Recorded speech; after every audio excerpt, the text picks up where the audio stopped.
Bienvenue à Star Wars en direct depuis bientôt 25 ans, la voix du fandom Star Wars pour cette édition qui est consacrée aujourd'hui aux 10 ans du réveil de la Force. Nous sommes le 16 décembre, jour de cet enregistrement. Cela fait 10 ans pile que l'épisode 7 est sorti et nous avions envie de revenir dessus.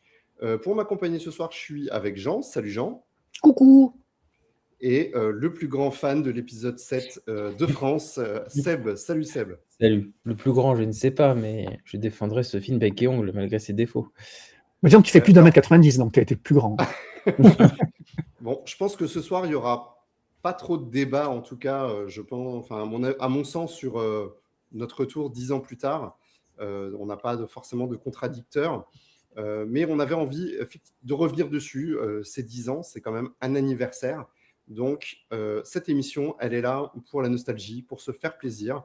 Et avant qu'on attaque, on va faire nos petites particularités habituelles. Donc, Jean, est-ce que tu peux nous dire les 2-3 dernières émissions rapidement que nous avons en boutique? Oui, bien sûr. Donc là, en ce moment, aujourd'hui même, on va enregistrer un autre épisode littérature qui sera en direct. Donc lui sera peut-être disponible avant cette émission-là. Donc je vais le mentionner de suite. C'est la critique du roman tant attendu sur Dark Vador, Master of Evil, dernière entrée du canon en littérature, en roman. Dernièrement, toujours un petit peu dans l'ombre de Vador, nous avons fait la critique du comics sorti chez Panini récemment, donc l'héritage de Vador, focus sur plus Kylo Ren que Vador, hein, pour dire vraiment la vérité. On est dans la thématique. On reste dans la thématique. Et on vous conseille aussi l'interview exclusive que notre ami Sylvain a effectuée avec les deux Lucille Gallio et Lucille Boutancois, qui sont les deux traductrices d'un des derniers romans encore, le dernier roman qui est en VF cette fois, qui est le Dernier Ordre, qui est aussi ici, dont nous avons également fait une critique récemment. On s'est tapé 3 bouquins en moins d'un mois, là, donc c'était un peu sport, les sorties. Donc on est pas mal occupé en critique littérature. Et comme on est toujours un peu avant Noël, il est bon de rappeler l'épisode idée cadeau de l'équipe édition 2025, comme chaque année. Voilà. Merci Jean. Allez, messieurs, je vous propose un WhatsApp rapide avant qu'on entre dans le vif du sujet, puisqu'on a tous les trois, je pense, très envie de reparler de cette époque bénie. Seb, un petit WhatsApp Star Wars. Moi, j'ai fait mon marathon annuel Star Wars de 10 films, j'ai zappé Solo. On a fait le même. Pas bien. Pourtant, c'est le plus grand fan de Han Solo qui te dit ça. Ouais. J'ai zappé Solo. Not my answer. Et là, je vais finir l'épisode 9 demain. Donc voilà. Donc, bien content d'avoir fait mes petits films de Noël parce que on va en reparler, mais c'était bien d'avoir des périodes de Noël avec un petit Star Wars qui sortait. C'est vrai. Ah oui, ça, c'est clair. Voilà. Jean ? C'est rigolo parce que nous, on a fait le marathon donc, cet été sans Solo aussi. On a skippé Solo, mais sans vraiment détester le film non plus. Hein, mais c'est vrai que, oui, pareil, je déteste pas, mais bon. Ouais, c'est pas celui qui te vient en premier. Non, nous, ce qu'on a fait, on s'est lu le deuxième William Shakespeare sur l'épisode 5. Alors, je sais pas si vous connaissez ça. Ça s'appelle. Alors, c'est William Shakespeare. Je vois très bien les couvertures. Voilà. On avait parlé il y a quelques temps également. Voilà, pour l'épisode 4, donc j'avais fait ça pour l'épisode 4, qui sont en audiobook. Hein, moi, je les écoute en audiobook. Et donc là, on a fait la même pour l'épisode 5 qui s'appelle The Empire Stricken Back, Star Wars Part the Fifth. Voilà, c'est le titre complet. Oh. Et c'est un gros délire comme le précédent tome, là, qui reprend donc l'histoire et surtout les dialogues de l'épisode 5, mais en mode vieil anglais shakespearien là, du 16-17e siècle, là, je ne sais pas trop, et en mode pièce de théâtre. Donc, tu as des entrées-sorties d'acteurs. C'est vraiment très très drôle. C'est écrit par Yann Docher, qui est un spécialiste de Shakespeare justement. Et on a plusieurs voix, voice acteurs, dont Mark Thompson, voilà, mais aussi d'autres comme Jonathan Davis pour ceux qui connaissent les audiobooks, January Lavoie, tout ça. Même Yann Docher lui-même, l'auteur, fait une petite voix, tu vois. Et c'est très très drôle. Il faut vraiment écouter ça si on est ok avec l'anglais et avec un anglais que je t'avoue que même moi parfois j'ai vraiment du mal. Quand même. Ouais, très très soutenu, mais voilà. Et en plus de ça, ce qui est très drôle aussi, c'est que beaucoup de personnages comme R2D2, par exemple, ou encore pire, des personnages de l'épisode 3 comme l'Exogorth, qui est le gros ver là, qui sort de l'astéroïde, ou même le monstre du début, là, j'ai plus son nom, le Wampa, de l'épisode 5, ont des lignes de dialogue. Donc ça, c'est super... Gros délire.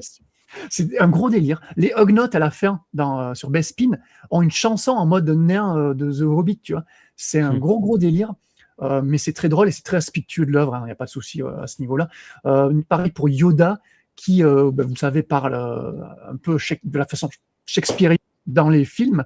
Ben là, il a trouvé un autre truc, Yann Docher, pour le faire parler, encore une fois, différemment d'un dialecte qui serait normal avec tous les autres qui parlent en vieil anglais, quoi. Enfin bref, c'est un gros délire. Si vous comprenez l'anglais, c'est un gros kiff. Il y a les 9 films de la saga. Il y a Rogue One, il y a Solo, et je crois qu'il y a Mandalorian qui va pas tarder à sortir en papier, en audiobook. Il y a les 1, 2, 3, non, 4, 5, 6, 7 seulement. Donc voilà. Donc, il y a le 7, ça va, on est dans la thématique. Voilà. Ok, merci Jean. Moi, ça fait 10 ans pour mon WhatsApp, puisque ça fait 10 ans que je fais partie de l'équipe de Star Wars en direct, donc mon WhatsApp principal, ça va être ça. Donc c'est pas seulement les 10 ans du réveil de la Force, mais c'est aussi ces 10 ans-là qui sont aussi importants pour moi.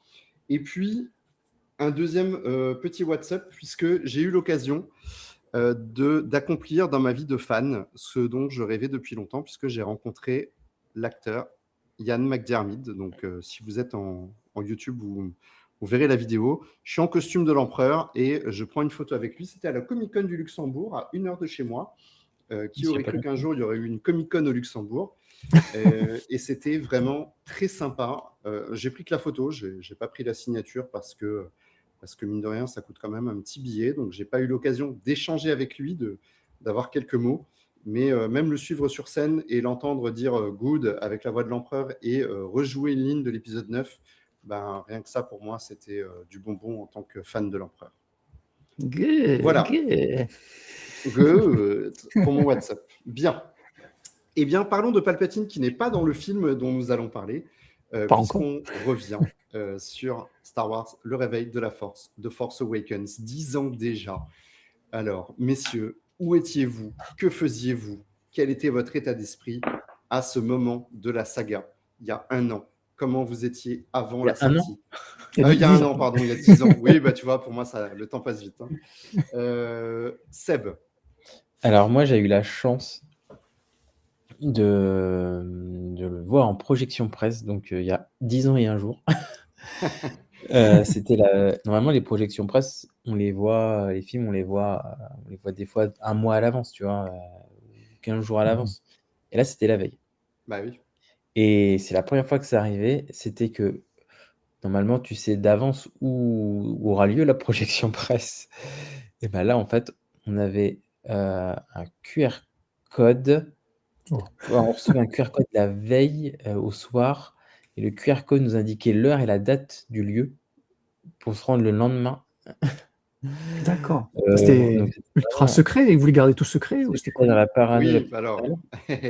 Et c'était l'aboutissement de. Ben, mais je l'attendais depuis octobre 2012, quoi, tu vois. Et autant dire qu'on en reparlera longuement après, mais enfin, c'était la pression, elle montait, quoi, tu vois. Fallait le voir le film au bout d'un moment, quoi, tu vois. C'était comme une cocotte minute, quoi. J'étais comme une cocotte minute prête à exploser. Il fallait vraiment que le film il sorte. Il fallait que je le voie.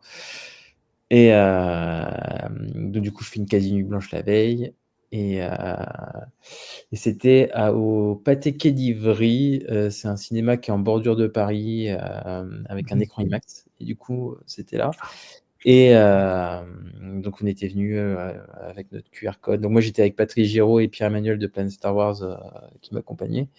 Et puis d'autres amis journalistes. Et la projection, elle a eu peut-être, je sais pas, 45 minutes de retard. Ah non. Et on s'est dit en mode putain, ils ont un problème avec la bobine et tout. Ils peuvent est-ce que ça va commencer? On va pas le voir. Oh, bordel. C'était, je pense, parmi les 45 minutes les plus longues de ma vie. Tu m'étonnes. Et alors, il faut dire que moi, je lisais les spoilers, donc je connaissais grosso modo toute l'histoire avant.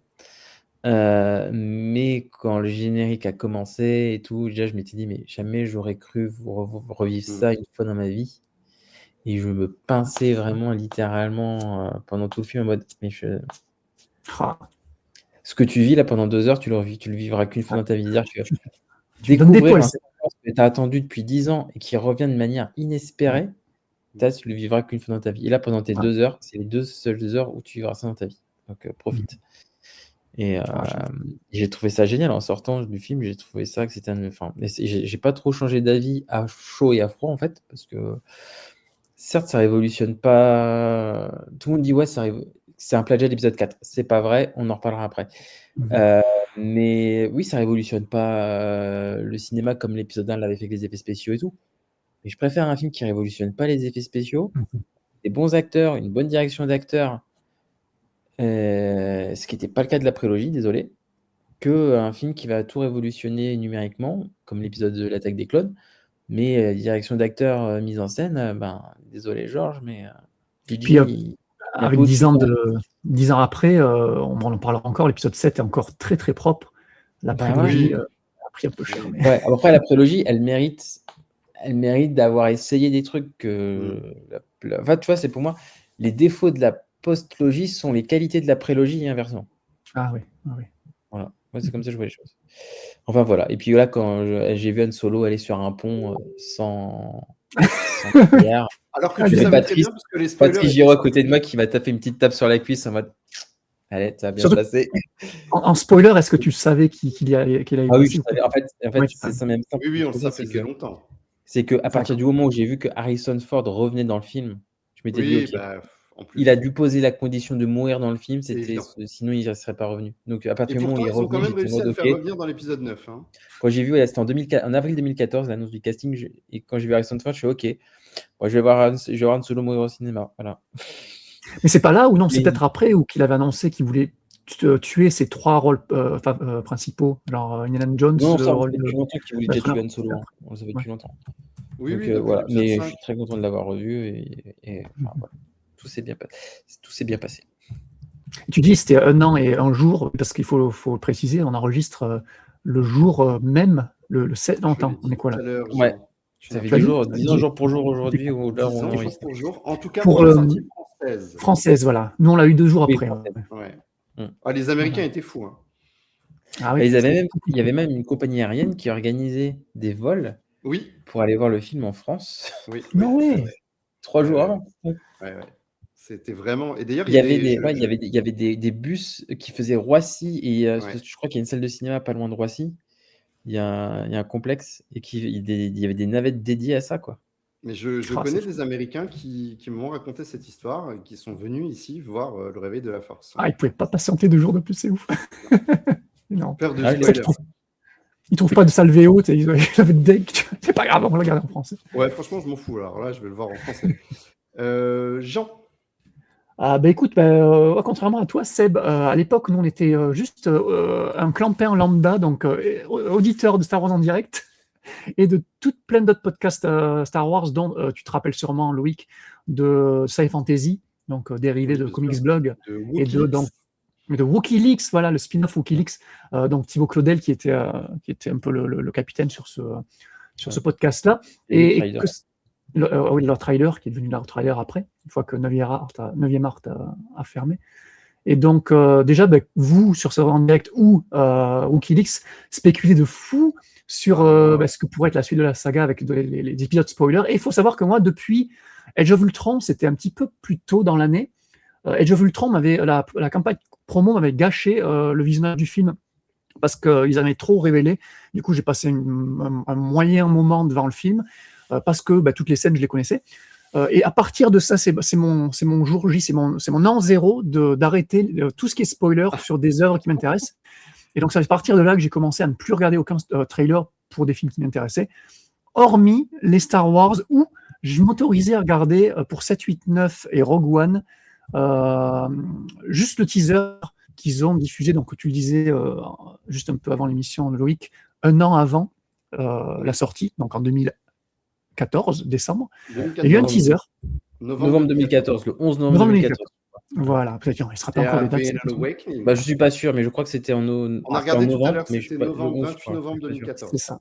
Et c'était très cool ce qu'ils faisaient à l'époque déjà, parce que le trailer t'en disait très très peu. Donc tu voyais Finn, donc c'est avec le fameux jumpscare où tu vois Finn dans le désert, tu vois à peine, tu vois Kylo Ren avec son sabre qui a fait t'emparer, on en reparle, mais tu vois les X-Wing sur le lac, tu vois Rey avec son speeder. T'as pas ni Snoke, ni des batailles, ni rien. Non, mais tu vois le faucon qui est dans des ruines de Star Destroyer aussi. Voilà, t'as un petit peu de la bataille sur Jakku, vite fait, Et c'est tout. Et justement, ça dure 1h30. Il y a énormément de scènes de plage de noir. Donc, 1 minute 30, en fait, t'as moins d'une minute d'image, en fait. Et c'était parfait pour nous hyper. Enfin, nous, on était hyper. On était déjà au Canada à l'époque. Et on attendait le film avec impatience. Et surtout, autour de moi, au boulot, les amis, tout ça, il y a toujours des fans, ultra fans de Star Wars. Je sais qu'au boulot, il y avait un pote qui était encore plus fan de moi, un peu plus âgé que moi, mais qui était fan hardcore de Star Wars, mais vraiment hardcore, hein, plus que moi largement. Et donc, on a voulu y aller le jour de sa sortie, le 18 décembre. Donc, effectivement, c'était un vendredi, après-midi. On avait acheté nos places à l'avance, il n'y a pas de souci. Et donc, on allait donc à Vancouver, là, au Scotiabank Theatre, qui est le cinéma en centre-ville de la ville. Et j'y suis allé 1 heure à l'avance pour essayer de capter cette émulsion d'un nouveau Star Wars au cinéma. Hein. Bizarrement, il n'y avait pas trop. Alors, c'était une séance d'après-midi, encore une fois, il faisait jour à 4 heures. Donc, à mon avis, c'était l'hiver, donc il faisait jour, même pas, il faisait plutôt 4 heures, parce que généralement, il fait nuit à 5 heures ici. Bref. Et donc, pas trop de costumes, pas trop de spectateurs déguisés, maquillés, tout ça, mais je me rappelle quand même une ligne d'attente de malade, alors qu'on avait nos places dédiées, quoi.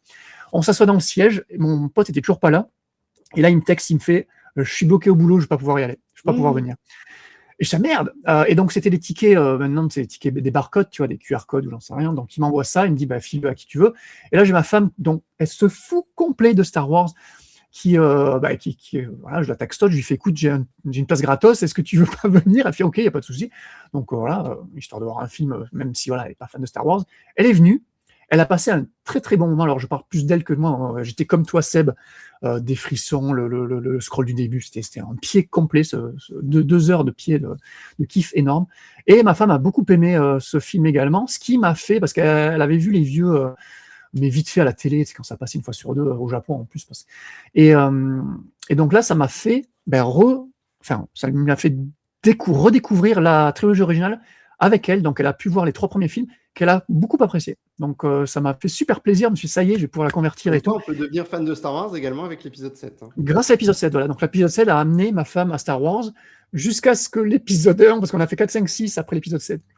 Puis on a fait l'épisode 1 et là, elle a lu le scroll, elle a vu l'intro, elle a dit c'est bon, je m'en fous, ça m'intéresse pas. Et du coup, elle a jamais pu continuer, finir la saga. Donc le 1, ça l'a dégoûté, donc elle a pas terminé. Le 2 et le 3, elle n'a jamais vu, et le 8 et le 9 non plus. Du coup, je suis dégoûté. Mais voilà, elle a vu le 7, et grâce au 7, elle a pu voir 4, 5, 6, qui sont quand même les classiques. Donc voilà. Donc c'était de très très beaux souvenirs de visionnage. Voilà. Et toi? Alors moi, la hype était un peu différente. Alors je dis pas que j'avais rien à faire de l'épisode 7 quand ils l'ont annoncé en 2012, mais je me disais, oui, bon, je l'ai déjà dit plusieurs fois, moi, le trio original, plus Chewbacca et les 2 droïdes, j'étais pas particulièrement fan. Et en fait, ce qui s'est passé grâce à cette campagne promotionnelle, grâce au leak, grâce aux déclarations des acteurs, c'est que tout ça a participé à me familiariser un petit peu plus avec Luke, Leia et Han Solo, et à me faire dire que, en fait, au même titre que Ewan McGregor et Hayden Christensen, en fait, c'était des membres, peut-être pas de la famille, mais ils étaient tellement familiers que, quand arrive ce fameux trailer, dont on reparlera peut-être tout à l'heure, le premier trailer, j'ai les frissons, les larmes, et je me dis, waouh, je vais retrouver des amis que j'ai pas vus depuis très, très, très, très longtemps. Et rien que ça, c'était hype. Et deuxième temps, c'est que moi, je l'ai vécu à travers la 501e parce que forcément, ça a eu un regain d'intérêt. Ça a relancé absolument beaucoup de choses, beaucoup de personnes qui ont voulu nous rejoindre. Et puis, les événements qui se sont enchaînés, mais c'était des événements tous plus fous que les uns que les autres. Il y a eu l'aéroport de Roissy qui accueillait un avion siglé aux couleurs de Star Wars, dont la 501e a eu le... Alors moi, je ne faisais pas forcément partie de l'animation, mais je le vivais un petit peu dans cette émulation générale. Il y a eu un événement aux Galeries Lafayette, un événement pour Disney, qui était absolument dantesque. C'était le 5 novembre, c'était. Oui, exactement, Seb. Avec une scénographie, etc., qui mettait vraiment en lumière la 501e de manière absolument incroyable. Et puis, il y a eu le pinacle avec le défilé d'une trentaine de troopers au sein du parc à Disney le soir du 16 le soir de la sortie. Ouais, il y avait la soirée. Il J'ai y avait plein de la trucs à soirée. vous dire en coulisses de cette soirée Disney d'ailleurs. C'était... Ouais, bah, non, il vaut mieux pas tout savoir. Mais Ouais, je confirme. voilà. Mais Un peu dans l'orga. exactement. Donc, c'est vraiment une époque où on était mis sous les feux de la rampe. Je ne vais pas dire autant que le film, parce que forcément, ce serait un petit peu pompeux, mais ça participe en fait à vivre l'événement complètement de fond en comble. Et puis, cette excitation quand commence la campagne promo, quand les 4x3 finissent par arriver, avec ces visages qui sont cachés, soit par un sabre laser, soit par un bâton, soit par un morceau de blaster, et de se dire waouh, c'est demain. Et voilà, donc Jean affiche certaines de ces affiches promotionnelles à l'écran. Et tout ça, en fait, et ça monte crescendo, ça monte crescendo, ça monte crescendo. On fait l'animation le mercredi avec la 501 dans mon truc local, dans mon cinéma local. Et on n'était pas sur la première séance, on était sur la séance de 20h. Et en plus, une fois qu'on a fini l'animation, il fallait se dépêcher d'aller se changer pour retourner dans la salle et pas louper ce scroll, ne pas louper le Lucasfilm, et ne pas louper le démarrage. Et comme Seb, tu l'as dit, ça démarre. Le logo Star Wars apparaît à l'écran et tu te dis, waouh, j'aurais jamais pensé revivre ça. Et pourtant, tu le revis et voilà. Et ça, c'est vraiment des grands moments comme, je pense, quasiment seul Star Wars peut le permettre. Alors, c'est pas vrai parce qu'il y a d'autres sagas qui peuvent être très importantes pour certains d'entre nous et de les revoir ou de les repartager, ça peut être dantesque. Mais c'est vrai que ça, les émotions Star Wars, elles ont vraiment une saveur particulière. Et puis, le troisième temps de cette hype hallucinante, c'est que, évidemment, je le vis avec mes amis dans un premier temps, mais je le vis surtout en famille. Dans un deuxième temps, pardon. L'émotion. Voilà. Et donc, pouvoir le découvrir avec ses enfants au cinéma, qui étaient petits, hein, le dernier avait 5 ans, et qui... Voilà, ça n'a pas de nom. C'est des souvenirs inoubliables. Ouais. Voilà. Je pense que mon émotion parle d'elle-même. Ouais. Écoute. Voilà. J'avais pas encore d'enfant à l'époque, mais... Oui, depuis... Mais oui, depuis... Depuis, tu t'es bien rattrapé. Pas chômé. Ils ont bien grandi. Et Jean, ce qui est un peu triste, c'est que le premier Star Wars que mon fils verra au cinéma, c'est Mandalorian et Grogu. Ah, mince. C'est pas la veille de la Force. Alors, bien dommage. Je sais que c'est pas le sujet, mais en fait, j'ai compris à la Comic-Con du Luxembourg qu'il y a un public qui n'est pas du tout habitué aux cosplayers, à ce genre de choses. Et le nombre de petits qui étaient présents avec du Mandalorian et qui étaient en admiration devant les Mandos qui pouvaient être présents, et ben je me dis en fait, si ça permet de faire vivre la saga et de lui donner un nouveau souffle avec une autre génération qui le vivra autrement, et ben ça peut être bien aussi. Et peut-être qu'on n'est pas la cible. Voilà, c'est ce que je dis toujours, tu vois, je déteste viscéralement la série Ahsoka, mais s'il y a des gens qui deviennent fans de Star Wars grâce à ça, tant mieux. Exactement. Si c'est ça qui vous met le pied à l'étrier pour découvrir des choses plus intéressantes derrière, tant mieux. Et ça fait vivre la saga, tant mieux. Voilà. Après, voilà. Et vous rappeliez-vous, alors j'imagine que oui, tout ce qui est période pré-sortie du film avec toute la promo depuis le rachat de Lucasfilm par Disney, avec cette fameuse photo noir et blanc de tout le cast et J.J. Abrams. Meeting là aussi pour discuter du film. C'est pareil, c'était une image qui avait tourné énormément. Ça devenait super concret à ce moment-là. Ça devenait super concret. En plus, il y a quand même Peter Mayhew, il y a Carrie Fisher, il y a Mark Hamill. Alors Peter Mayhew, il était juste là pour faire beau sur la photo. On est d'accord, hein, mais oui, non, mais je sais bien. Et d'ailleurs, il n'est pas crédité. Je crois qu'il est crédité au film. Il est crédité, mais après, ce que je trouve un peu dégueulasse, c'est qu'il est crédité comme Chewbacca et que Yunus Sotamo est crédité comme la doublure. Or, Yunus Sotamo a fait 90% des scènes. Il a juste fait la scène à la toute fin dans le cockpit du Faucon.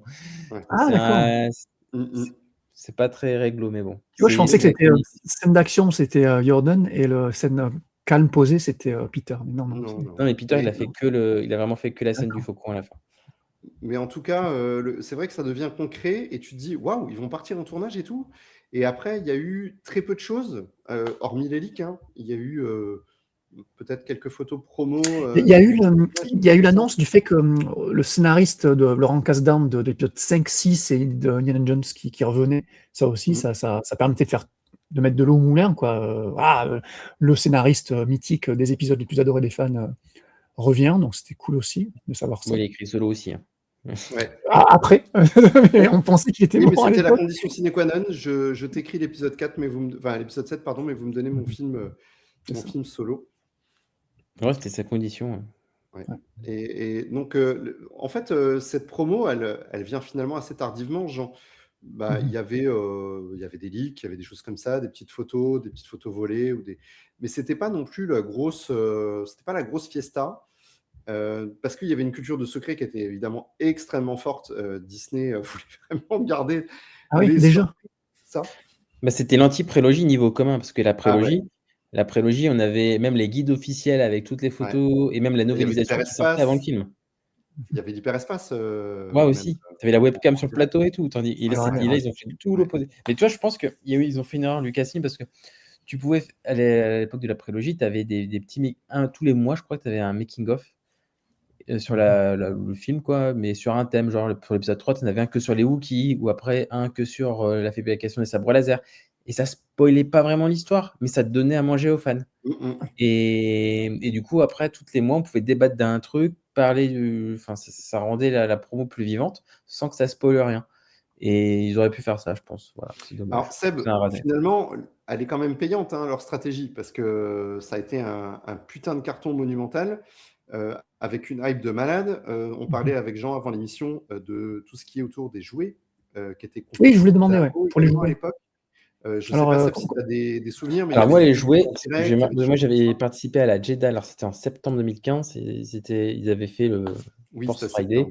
Et à Paris, en fait, tu avais, entre guillemets, c'était ça.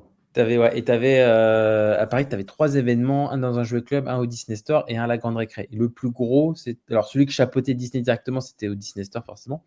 Mais tu en avais un autre qui était chapeauté à la Grande Récré avec Patrick Giraud et Marcus de Feu Game One. Ah, Game One. Et là, ils avaient vraiment fait une vraie soirée d'animation avec des quiz, des trucs à gagner, voilà. Mais à l'époque des produits dérivés, déjà moi, tout ce qui était les figurines 10 cm, en qualité, on est redescendu, mais genre 20 ans en arrière. C'était vraiment, c'était vraiment merdique, les figurines 10 cm. C'était ni fait ni à faire. C'était mal peinte et tout. Les Black Series, elles étaient au niveau Black Series, donc voilà, rien de C'était normal. les premières d'ailleurs, cette Black Series. Hein. Non, il y avait déjà les Black Series, ça existait depuis 2012. Ah, d'accord, mais je parle pas des mêmes. Ok. Mais niveau des personnages, à part les Lego, où les Lego, il y avait tous les personnages du film anciens et nouveaux qui étaient dans les sets. Donc, tous les autres produits dérivés, il n'y avait que les nouveaux personnages. Et Chewbacca. C'était le seul ancien qui revenait. Mais Luke, Han Solo et Leia, il a fallu attendre 2016 pour les avoir. T'es sûr? Parce que on n'a pas eu le Moi qui attendais la figurine d'Han Solo, elle n'est pas arrivée avant avril 2016 en France. Le leak du costume, enfin du look de Luke via une figurine, mais qui n'était pas. C'était via une photo derrière des rideaux. Ah oui, si, ok. Oui, je vois. Avec un fond blanc comme ça ou un peu. Ouais, beige, exactement. Ouais, ok. Mais du coup, voilà, les figurines se sortent. Alors, et j'ai trouvé ça frustrant parce que, alors d'un côté, tu comprends qu'ils veulent mettre en avant les nouveaux personnages, mais il y avait quand même une grosse frange du fandom que l'on représente nous, qui voulait aussi obtenir les produits dérivés des anciens de retour.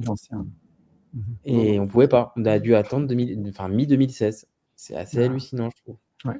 Donc ils étaient en retard niveau prod ou on a eu des news. Les produits dérivés pour comparer, hein, c'était l'autre grand retour de savoir, c'était en 99, c'était la Menace Fantôme.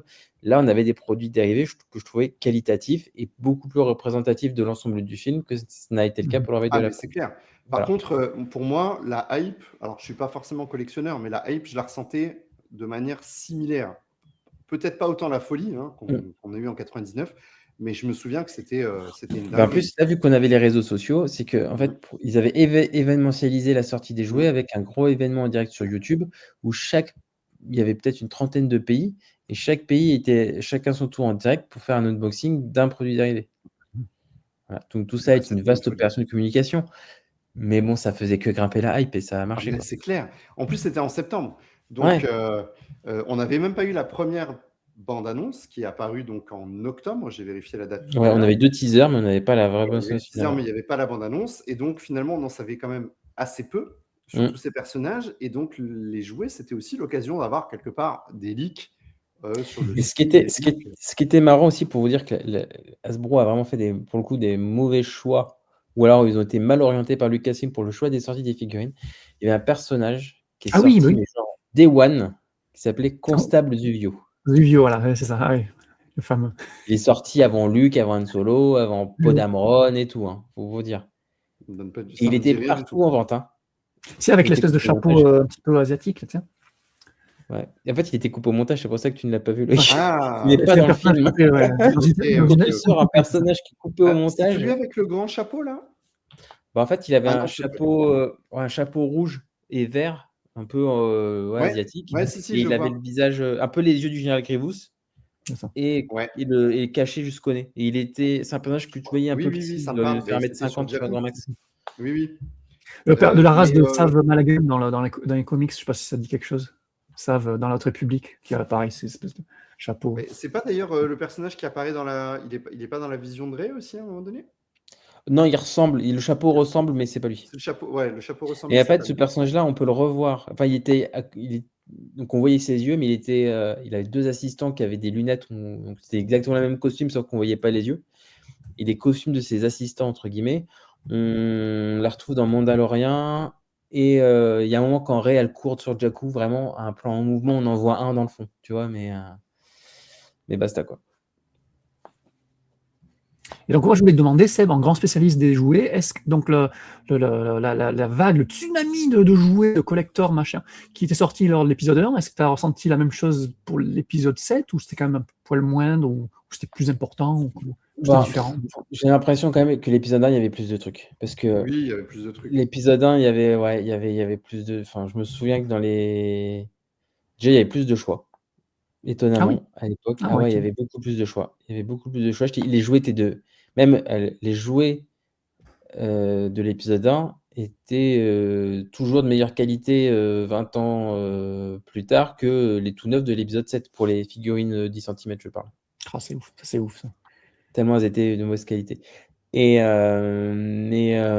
ouais, parce que je me souviens que l'épisode 1, c'était. Enfin, il y en avait dans les fromages, dans les Les céréales, oui, c'est vrai. gâteaux, les Mais- trucs comme ça. L'épisode 7, un peu moins. Oui, Mais il y a quand même eu des oranges bébé 8. Hein.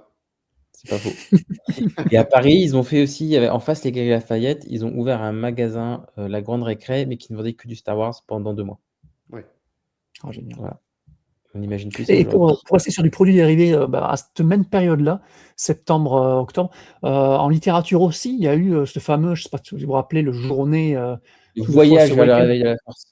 Voilà, exactement, avec sortie, vous vous rappelez, du fameux Aftermath de Chuck Wending, qui Ouais, faisait il y un peu avait la ça, liaison. il y avait des comics, il y avait des livres mais il y avait et Ouais. moi je les ai quasiment tous lus, les livres de cette époque, parce que, si tu voulais Ouais, avoir ouais. la petite info minuscule qu'il y avait dans ce roman par rapport à l'épisode 7, quoi, C'est ça. mais C'est ça. Tu avais des infos. Alors, pour refaire, j'ai fait le petit listing, là, tu avais le Lost Stars, l'étoile perdue de Collier c'était le qui faisait meilleur de partie de toutes ce les gamme-là. sorties, Le cette meilleur, époque. ouais. Voilà.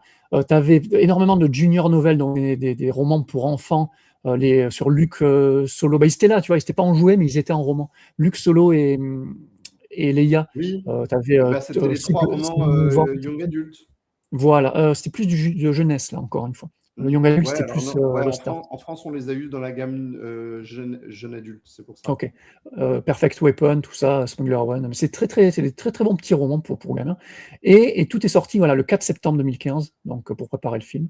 Et le jour même de la sortie du film, donc le 18 ici en Amérique du Nord, il y a eu le fameux Before the Awakening de Greg Rucka, avant le réveil, j'imagine, qui là reprenait les 3 personnages principaux, donc Poe, Finn et Rey, et qui développaient leur background un poil avant ce qu'on voit dans le film en fait. Et c'est un roman qui a eu son audiobook sorti pour les 10 ans cette année. L'audiobook n'était pas dispo à l'époque. Il est sorti là en septembre dernier, genre 10 ans, jour pour jour presque. Et c'est très très sympa. Si vous voulez savoir, surtout pour Poe, son passé un petit peu de pilote dans la New Republic avant de rejoindre la Résistance, c'est là-dedans. Il y a un petit peu de Finn au sein du First Order, évidemment. C'est ce ressentiment vis-à-vis du First Order. Rey, c'est. souvenir de ces nouvelles. Ouais, il est très très bon, hein, très très bon. Et après, tu as plein, tu le disais, Seb, tu as plein de bouquins, de compagnons, de beaux livres aussi. Tu avais plein d'activity books, comme ils disent ici aussi, pour les gamins. Donc, ouais, c'était assez chargé niveau littérature. Aussi, en comics, tu avais l'Empire, c'est Shatter Empire, comment ça s'appelait Les Ruines de l'Empire, Les je crois ruines que de ça s'appelait. l'Empire, les ruines de l'Empire. Voilà, Excellent. voilà. Qui était très très bon aussi, par Greg Hooker, encore une fois. Il y avait Keketo au dessin, qu'on adore, Keketo. Et Oui, voilà. c'était super, franchement. Et vous rappelez-vous, le one-shot C3PO, donc qui devait sortir avant le film et qui devait expliquer. Voilà, c'était le fameux, parce que tout le monde se pose la question pourquoi c'est la barre rouge dans le film. C'est le comics qui devait l'expliquer. Il devait sortir avant la sortie du film, mais comme les jouets, comme tu disais Seb, il a dû être reporté pour avril 2016. Donc on a eu la réponse de ce bras rouge un peu après le film. Voilà, tout ce qui est littérature. Pour ce que ça vaut de canonicité, les comics, de toute façon, on a bien vu avec Cassian Andor. Ouais. Et d'autres. Ouais. Canan, non, ne rappelle pas ces moments douloureux. D'ailleurs, pour ceux qui peut-être ne regardent pas Star Wars en VO, avec cette merveilleuse apparition de C3PO qui dit « Ah, vous ne me reconnaissez peut-être pas, je suis C3PO, anciennement 6PO ». Histoire qu'on comprenne bien qu'on a changé de nom. Ouais, si, Jean. C'est véridique. En VO, dans le film. Labial, en fait, en plus, c'est C3PO, c'est facile à caser. Puisqu'il s'est toujours appelé C3PO. Et c'est dans quel moment? C'est quand il apparaît, quand la résistance est arrivée pour sauver les fesses de Finn. D'accord. Quand il casse la rencontre entre Leia et Anne. D'accord. Et tu vois, 10 ans après, tu en apprends toujours. Mais toujours. Ouais, c'est la magie de Star Wars. Tu peux les regarder autant de fois que tu veux. Il y aura toujours quelque chose que tu vas découvrir.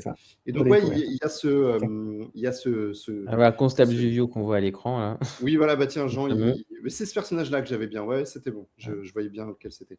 Mais il me semblait qu'il apparaissait ensuite dans le truc dans la vision de. Mais oui, il y a un personnage qui lui ressemble, effectivement. Il y a un personnage qui lui ressemble, ouais. Donc, ensuite, les jouets, ensuite les trailers, ensuite, qu'est-ce qu'il y a d'autre ? Il y a eu une Star Wars Célébration également. 2015 En 2015. Ah, il y était. Ouais, toi tu y étais. Moi, j'y étais pas. J'étais devant mon écran et il y avait une rediffusion en live, donc qui était très intéressante puisque, évidemment, on n'apprend pas grand-chose. Hein. C'est juste l'occasion que tout le monde puisse se taper dans le dos en se disant « Regardez, on est les meilleurs, nous, on fabrique Star Wars ». Mais par contre, j'ai quand même un souvenir de l'apparition, de la montée des Stormtroopers sur scène, enfin de l'arrivée des Stormtroopers sur scène, et ensuite de BB-8 en live qui vient rouler sur la scène, et de se dire quand même que les effets pratiques et Star Wars, ça claque quand même. Ah oui, c'est vrai que c'était, ça faisait partie de la promo de JJ là, et de Lucasfilm. C'était un retour. Ils ont fait, comme tu disais, Seb, un peu l'opposé de la prélogie, en ramenant du pratique, en ramenant. Un peu trop communiqué là-dessus. Ils ont un peu trop descendu la prélogie, je trouve, dans la communication. Ouais. C'était l'époque, hein, Seb. Bah oui, mais à l'époque, tout le monde détestait la prélogie. C'est vrai, il y avait ça absolument taper sur la prélogie. Donc, ouais. Et sur George Lucas aussi, accessoirement. Aussi. Mais par contre, je suis pas d'accord avec toi, c'est que durant le panel du Réveil de la Force, alors moi je me souviens que je crois que le panel avait lieu un jeudi à 10h. Avec les copains, on a commencé la queue le mercredi à 15h. C'était pas l'après-midi plutôt ? Sur place, c'était à 10h du matin. Ah oui. Oui, heure de Los Angeles. Oui, pardon. Oui, c'était quelle ville ? C'était Los Angeles, donc, ouais. D'accord. Ouais, c'était à Anaheim, en fait. Voilà, Anaheim. Voilà, c'était le jeudi à 10h, et puis on a fait la queue le mercredi à 15h. Et on n'était pas les premiers. Tu m'étonnes. Mais par contre, je trouve qu'on avait les premières infos concrètes sur les personnages, leurs fonctions, qu'ils étaient. On avait les premiers noms de planètes qui étaient là aussi. On avait des nouvelles photos de tournage. Il y avait les logos du Premier Ordre. Voilà, c'est ça. Il y avait plein de nouvelles photos de tournage qui étaient tombées. Et pour te dire aussi, à l'époque, l'engouement qu'il y avait, c'est que pour les gens qui pouvaient pas se rendre sur place, partout dans le monde, y compris en France et notamment à Paris, ils avaient fait des séances de cinéma pour suivre le panel en direct. Ouais. Non, génial. Ouais. Et donc il y avait des concours pour accéder à ces projections. Alors qu'aujourd'hui, maintenant, dès qu'il y a un panel important, il n'est même pas en ligne. C'est là où tu te rends compte qu'on était vraiment dans une autre époque. Et une autre façon de vivre ce genre d'événement. Et ce qui était encore plus génial à cette célébration 2015, c'est que on a eu pendant 10 ans, on n'a pas eu de Star Wars. on sort d'une période noire de Star Wars. On a le Voilà. jeudi, on a le panel, on a la nouvelle bande-annonce avec Han Solo, on est à la maison et tout. Donc déjà, c'est émotion énorme dans les fans, faut s'en remettre. Le lendemain, tu as un panel avec un teaser de Rogue One. Tu dis, déjà, j'ai pas eu. Ça fait 10 ans que j'ai pas eu de film Star Wars, et là, en 2 jours, j'ai 2 bandes annonces de 2 films Star Wars à venir. Ouais. C'est C'était extraordinaire. dingue. C'était dingue. Et c'est d'ailleurs, le teaser de c'est pas le sujet, mais le teaser de Rogue One n'a été diffusé que dans cette célébration, et il n'a jamais été rediffusé d'ailleurs. Alors, il a leaké en ligne. Il a leaké, bien sûr, il a leaké de Ouais. manière pas légale, mais il est jamais sorti en HD officiellement. Non, il n'est jamais sorti. Mais c'était un très beau teaser. Moi, j'en ai un bon souvenir aussi. Ouais. Et c'est vrai que tu te dis, mais putain, il va y avoir un autre film Star Wars l'année prochaine. On revient dans la trilogie originale. C'était vraiment une période très différente quand même. Ouais. Une période très différente. Et c'était à l'époque où, une époque que je trouve était encore plus bienveillante qu'aujourd'hui, parce que le film a forcément fait des déçus. Et parmi ces déçus, et parmi ces déçus, je les mets dans 2 catégories. Il y a les gens qui sont déçus parce que ils n'ont pas aimé le film, ils ont eu des arguments concrets que j'entends, même si je ne suis pas d'accord avec, mais je peux les comprendre et tout. Et il y a ceux qu'on va appeler les haters. Déjà à l'époque, il y en avait déjà à l'époque de la prélogie, c'est juste que mais c'est ça. Et c'est de la merde, machin, nanana. Tu vois, par exemple, sur Planet Star Wars, aujourd'hui, j'ai fait une publication pour les 10 ans. Et je vois que les seuls messages qui posent problème au niveau du manque de respect des autres, ça vient du côté des gens qui n'aiment pas. Les gens qui aiment n'alpaguent pas les gens qui n'aiment pas. Par contre, si tu vas poster un message pour dire que tu aimes, on va te dire qu'il y a des gens qui vont te dire mais t'es pas un vrai fan, t'as rien compris, il faut être débile pour aimer. Le vrai fan. Et voilà, c'est ça. Et voilà, et je trouve que, hélas, ça vient que d'un coup. Enfin voilà, la haine vient surtout d'un côté. Tu vois, c'est intéressant. Ça, tu vois, j'ai ressenti, alors ici, en Amérique du Nord, peut-être, j'ai ressenti ça vraiment, vraiment plus sur l'épisode 8. L'épisode 7, malgré les déçus, c'est gentil par rapport à ce qui est arrivé pour l'épisode 8. Ça dans le monde entier. Les messages de haine, c'est vraiment arrivé. J'en ai expériencé avec l'épisode 8 énormément. Si tu t'aimais l'épisode 8, t'étais vraiment, t'avais rien compris, quoi. Mais l'épisode 7, hormis les critiques qui reviennent constamment, copier-coller d'épisode 4, sabre qui sont nazes, trop d'humour, les personnages sans profondeur, machin. C'était quand même un avis général. En fait, j'ai l'impression que l'épisode 7, il y avait des gens qui étaient déçus, mais il n'y avait pas de gens qui détestaient. Et il ne faut pas oublier qu'à l'époque, quand même, le film a été bien accueilli majoritairement parmi les fans et majoritairement parmi la presse. Voilà. Et le grand public aussi. Il y a un bon accueil. Il y a eu un très bon accueil. Qui n'était pas, tout le monde, qui n'était pas unanime, mais qui était majoritairement positif. Déjà, les gens étaient contents de redécouvrir Star Wars au cinéma. Aussi, voilà. Et je pense que l'effet épisode 8 et 9 a fait que maintenant on englobe le 7 avec ces 2 films qui font polémique, alors que le 7 n'a jamais vraiment fait polémique. Et maintenant, les gens, ils englobent la postlogie dans son entièreté sans forcément diviser les films. Alors que le 7 faisait plus ou moins l'unanimité à l'époque. C'est vrai. Voilà, c'est ça. Après, très bon début en matière par JJ, comme quoi JJ a fait un relativement bon travail, je trouve. C'est bien commencé les sagas. Moi, je voudrais quand même avoir une pensée pour lui, parce que, sincèrement, la pression sur les épaules du gars, j'aurais vraiment pas voulu être à sa place. Alors certes, il a gagné des millions, machin, il a pu mettre sa patte dans l'univers Star Wars, et je pense que pour toute personne qui a grandi avec Star Wars, ça doit être génial.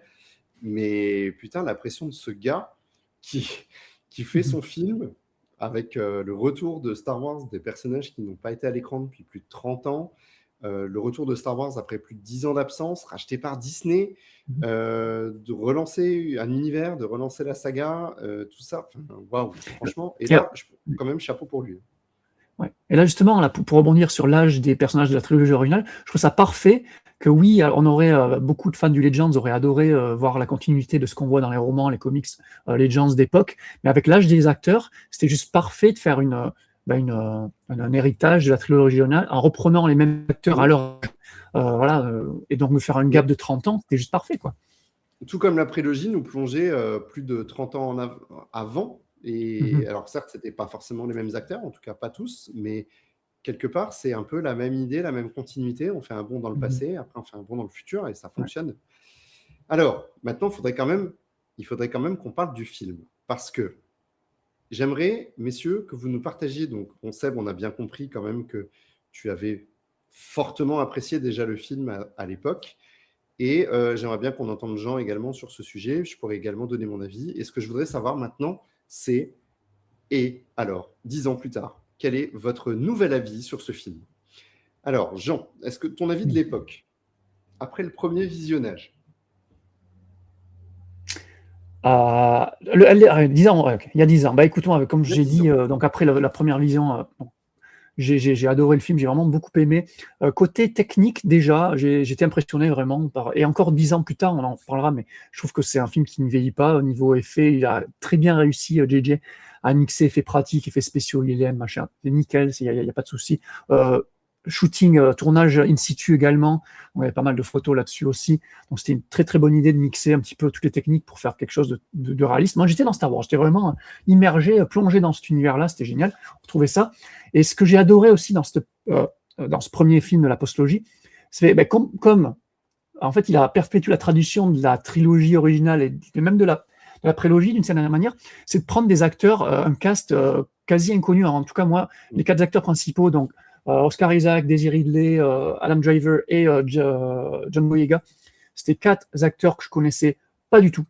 Alors Oscar Isaac et Boyega avaient des rôles importants avant, pré-Star Wars. Adam Driver a explosé avec Star Wars, il a fait énormément de trucs. Moi je regardais pas Girls à l'époque, la série, il était très connu justement côté d'un public féminin plus Adam Driver. Je connaissais pas du tout et ça a été des révélations notamment pour Adam Driver qui est depuis devenu mon acteur récent, on va dire, qui ne fait pas partie de ces des grands acteurs des années 80-90, nouvelle génération entre guillemets, maintenant il commence à se faire un peu vieux, mais que je suis devenu fan hardcore de ce gars, et je le suis dans tout ce qu'il a fait. Et pour dire, il a complètement explosé après, parce qu'avant, s'il faisait quelques apparitions dans Spielberg, il a fait Lincoln, il a fait un film de Clint Eastwood, mais vraiment un petit rôle. Ben, après Star Wars, il a explosé, il a eu que des rôles. Il a eu 2 nominations aux Oscars, il a fait du Spike Lee, il a fait du Noah Baumbach, c'est un réal c'est la muse de Noah Baumbach, quasiment tous les films de Noah Baumbach cast Adam Driver.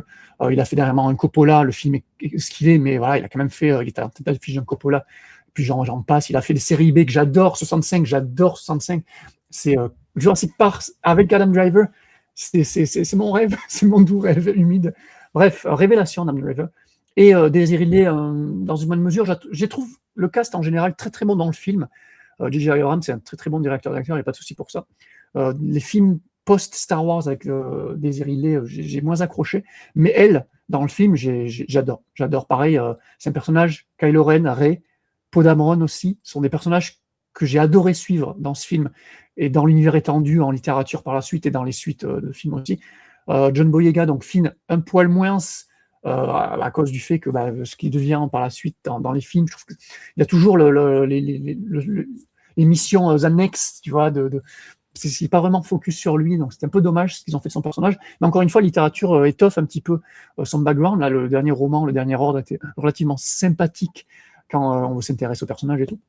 Donc ouais, découverte d'acteurs, de personnages vraiment intéressant. Le retour des anciens, donc Leia, Han Solo. J'étais passé à côté du fameux We Are Home, du fameux trailer, enfin de la bande-annonce, qui n'était pas dans le trailer de base. Donc moi, je l'ai vécu en live, le We Are Home, mais j'étais... Il n'y a pas eu trop de cris d'applaudissements dans la salle, pourtant on est en Amérique du Nord, généralement, il y a ça. C'était une séance relativement calme, mais c'était des poils de malade, quoi. Leia, très bien aussi. Luke, à la fin, la scène de fin...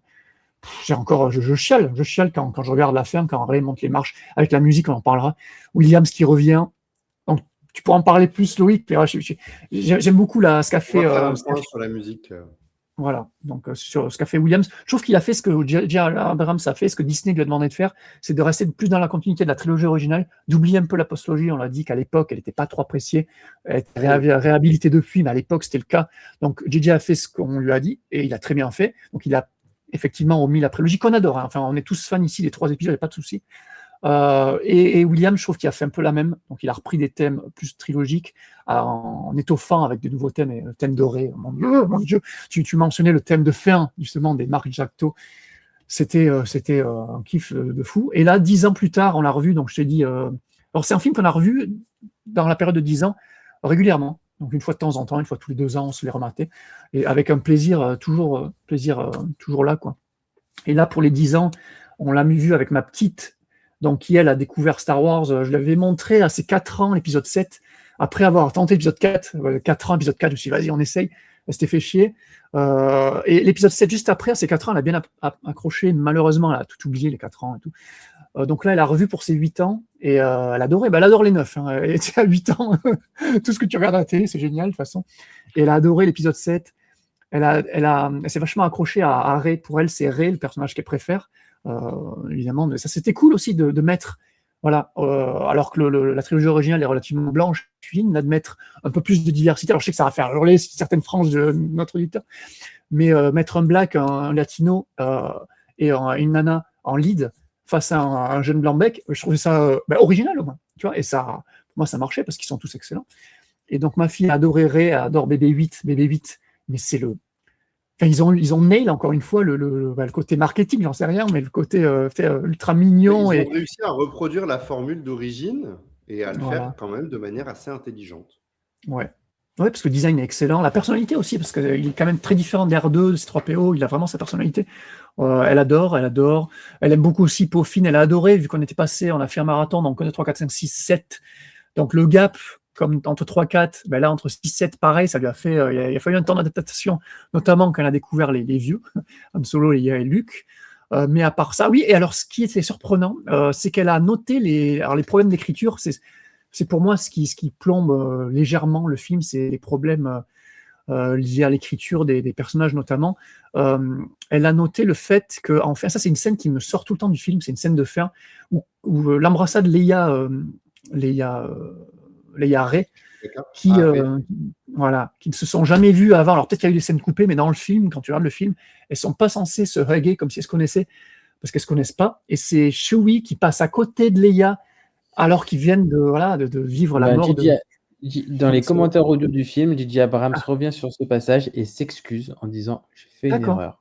Ah ok, écoute, tu me l'apprends. Il a dit il y aurait dû y avoir une étreinte entre Han Solo, ça aurait été bien. En fait, entre Chewbacca et Leia. Tellement bien. Là, tu vois, moi j'aimerais trop qu'ils reviennent sur sa trilogie, qu'ils refassent des modifications. Si vous regardez les commentaires audio du film en DVD, J.J. Abrams s'excuse, il reconnaît son tort.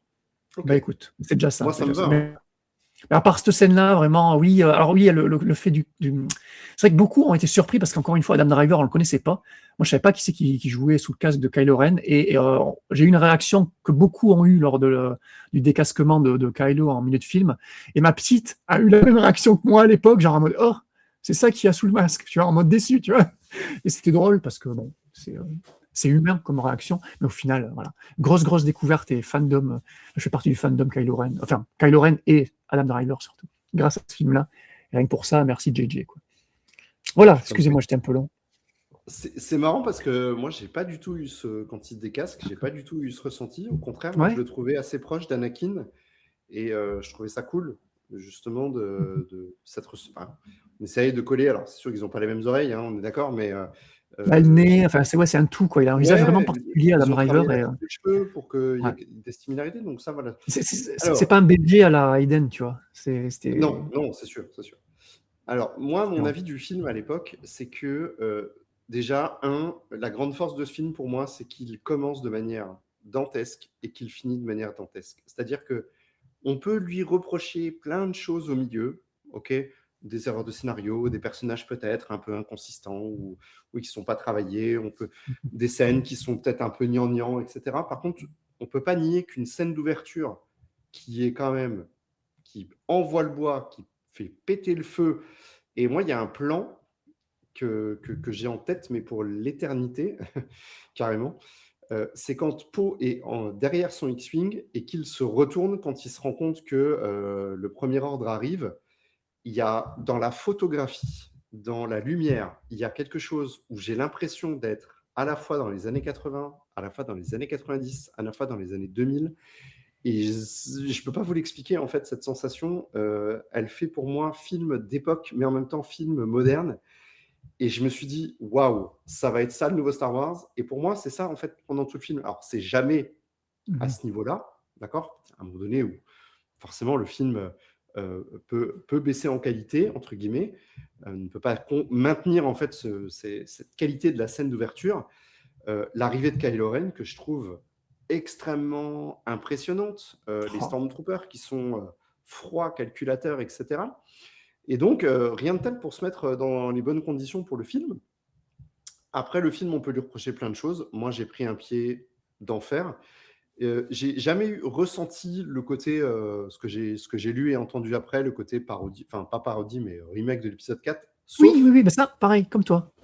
sauf À pendant le l'époque. film, quand on arrive à l'attaque de la base Starkiller et qu'il fonce vers le réacteur, donc on a une scène de tranchée, et là j'ai fait, bah dis donc, ça ressemble quand même vachement à l'épisode 4, et puis 3 secondes après, je me dis, ouais, mais c'est vachement bien fait, et il y avait la musique qui accompagnait, etc. Et donc pour moi, c'était pas gênant. Et puis le film se finit sur. Moi, je pensais que je pensais même plus à Luke en fait. C'est-à-dire que pour moi, quand Rey prend le faucon, le film est terminé. Et puis tout à coup, en fait, on la voit sortir de l'hyperespace et je me dis, merde, putain, il reste Luke. Ah ouais, il y a encore un morceau du film, un peu comme un bonus. Et puis là, on a lieu, c'est quand même une scène qui monte en intensité dans un décor naturel qui est absolument incroyable, Ouais. avec ce nouveau personnage qui va rejoindre ce vieux personnage dont on n'avait pas forcément conscience du look, parce que nous, on connaît, comme tu l'as dit, Jean, tout à l'heure, le look du Légende. Il y avait quand même des visuels sur le look du Légende, mais on ne savait pas comment il était le look du canon. Et puis, avec cette musique qui waouh, et le film finit, et tu te dis, oh punaise, C'est fou. Vivement la qu'est-ce suite. que ça va donner dans l'épisode 8? Bon, on n'en reparlera pas tout de suite, mais pour moi, en fait, ce film, il est réussi. Et je suis d'accord avec ce que vous avez dit, c'est un film qui a probablement pas vieilli, ou qui a probablement beaucoup moins mal vieilli que la prélogie, en termes, peut-être pas en termes d'intensité, mais en termes visuels. Et vraiment, c'est un film que celui que j'ai le plus vu de la trilogie. C'est celui que je préfère. C'est celui qui, pour moi, est le meilleur des trois. C'est celui qui, pour moi, est le plus intense, même si l'épisode 8 a d'autres qualités, et même visuellement, il est absolument impressionnant, peut-être même encore plus que celui de Gigi. Mais je le trouve qu'il est fait avec du cœur, il est fait avec de la sincérité, il est fait avec une volonté de faire quelque chose de qualitatif. Et ça, pour moi, déjà, rien que ça, en fait, dans l'intention, l'envie de recréer l'univers Star Wars, c'est-à-dire de pas trop s'éloigner. Alors, c'est moderne, on a des choses qu'on n'avait jamais vues avant, mais on reste vraiment dans quelque chose de familier. Et ça, pour moi, Gigi, merci, parce qu'on aurait pu avoir quelqu'un qui avait décidé de mettre sa patte totalement et dire ouais, mais c'est mon Star Wars, je vais me l'approprier totalement. Et non, il a respecté, alors peut-être que ça faisait partie du cahier des charges aussi, hein, mais il a respecté ce qu'on aimait, il a respecté ce qui faisait le sel et la force de l'univers, et il a réussi à mettre sa patte par-ci, par-là. Moi, je me souviens avoir été assez impressionné. Alors, Snoke, certes, c'est du full 3D, mais je me souviens avoir été assez impressionné par cette énigmatique silhouette qui faisait, je sais pas, elle doit faire 7 ou 8 mètres de haut dans ses plans, avec les personnages qui sont tout rikiki en bas. Il y a encore beaucoup de mystères, l'envie d'en savoir plus sur le Premier Ordre, l'envie d'en savoir plus sur Kylo Ren, l'envie d'en savoir plus sur le Phasma, l'envie d'en savoir plus sur Hux, l'envie d'en savoir plus sur comment ils ont fait pour survivre, l'envie d'en savoir plus sur Rey. Et on est vraiment, finalement, l'épisode 7 se finit, on a autant d'interrogations que quand il démarre. C'est vrai. Et je trouve ça vachement fort, quoi. Te dire, waouh, on va peut-être revivre un peu cette hype de la découverte, des informations, des leaks, comme on l'a eu pour l'épisode 7, on va continuer à la vivre pour l'épisode 8, peut-être l'épisode 9. Et ça, je pense que, Seb l'a dit tout à l'heure, mais je pense qu'on ne pourra pas le revivre. Et puis, pour toute une génération d'enfants, leur Star Wars, c'est ça. Oh, je suis désolé, ça revient. Mais tant mieux. Et ça, il ouais. y a beaucoup de gens qui ont du mal à l'entendre. Hein. Beaucoup de gens qui n'aiment pas ces films. Et encore une fois, je comprends qu'on puisse ne pas aimer dans le respect, tout ça, mais il y en a certains qui ne comprennent pas que ça va faire comme la prélogie et que du coup, il va y avoir une nouvelle génération de fans. C'est ça. Qui découvrent c'est le Star Wars. Les gens qui ont découvert Star Wars, les enfants, forcément, je parle à travers mes enfants. Certes, ils sont peut-être plus aussi attachés aujourd'hui à la franchise, ils ont grandi, etc. Mais voilà, pour eux, ça reste des moments forts d'avoir découvert Star Wars sur grand écran. Ce Star Wars, ces personnages, Rey, c'est un personnage qui est génial. Poe, je suis peut-être un peu moins fan de Finn, mais Poe, c'est mon personnage préféré de la trilogie. Rey, je me sens moins seul. Poe est extraordinaire. Ben oui, Rey, c'est un personnage incroyable. Kylo, il est il est énigmatique à souhait, il a une Ouais. silhouette, il est travaillé. Enfin, voilà, il y a quelque chose dedans. BB-8, mais BB-8, c'est génial. BB-8, il est génial. Génial. J'aime bien R2D2, mais BB-8, il est exceptionnel. J'ai envie de continuer à le voir, BB-8. Remettez-le dans les nouveaux films qui se dérouleront après. Il mérite d'avoir sa saga presque à lui, un peu son heure de gloire comme R2. Ouais, des petits épisodes pour les jeunes. Ouais. Par exemple. Et puis à côté de ça, je veux dire, on ne remet pas R2, il n'est pas mis au placard, il est là, il a un rôle, certes plus petit, mais il a un rôle. Ok, là aussi, on nous dit un petit peu, on passe la main, hein, même pour les robots.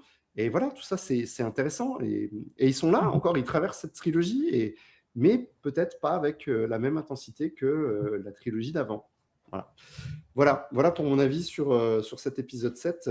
Donc vous l'avez compris, ô combien nostalgique finalement. Et justement, pour bondir à ça, je voulais juste une petite question. Je me dis, justement, est-ce qu'il faudrait pas plutôt découvrir cette trilogie-là enfant? C'était notre cas pour la prélogie, on était enfant quand on l'a découvert, on l'a toujours adoré. Et là, on est adulte. Pardon? Parle pour toi. Moi, j'étais. Oui, bon, voilà, la majorité des enfants de l'époque. Voilà. On était un peu plus vieux en plus. Moi, j'étais vraiment très jeune quand j'ai détesté la prélogie. Donc, tout le monde a adoré ça. Maintenant, on la réhabilite parce qu'on est adulte. Est-ce que eux, dans 20-30 ans, quand ils seront quarantenaires aigris comme nous, est-ce qu'eux, ils réhabiliteront pas cette trilogie-là? Ils pourront pas parce qu'ils verront l'épisode 9 et ils diront non, je peux pas faire de cette trilogie une masterclass. C'est vrai que c'est un peu problématique. Non, après, je comprends ce que tu veux dire, Jean, mais évidemment, le Star Wars, il parle aussi aux enfants de sa génération. Et c'est la force de cette saga parce que c'est incroyable de réussir à le faire 3 fois. Sincèrement, chapeau, et j'espère qu'ils vont réussir à le faire encore souvent. Et ça, il y a vraiment, je le disais en intro, mais il y a très peu de sagas qui est capable de le faire. Donc, s'il vous plaît, Star Wars, continuez à faire ça. Vraiment. Il y a encore des... voilà. Continuer à découvrir Star Wars. Il y a encore des cosplays de... juste pour dire, il y a encore des cosplays, des déguisements de Rey dans les Halloween chaque année. Oui, bien sûr. Donc, ça a marqué. Dans les conventions, il y a plein de Kylo Ren, de Rey. Mais bien sûr. Il y en a un peu moins des Kylo Ren, mais il y en a encore. Moi, je voulais revenir sur le côté, est-ce que c'est ou pas un plagiat de l'épisode 4 ? Et je pense que c'est quoi le but de l'épisode 4 ? Il y a l'étoile noire qui menace qui est la nouvelle menace en cours de la galaxie. Il faut récupérer les plans pour détruire l'étoile noire. La finalité des rebelles, c'est de détruire l'étoile noire. C'est quoi le but des héros dans l'épisode 7 ?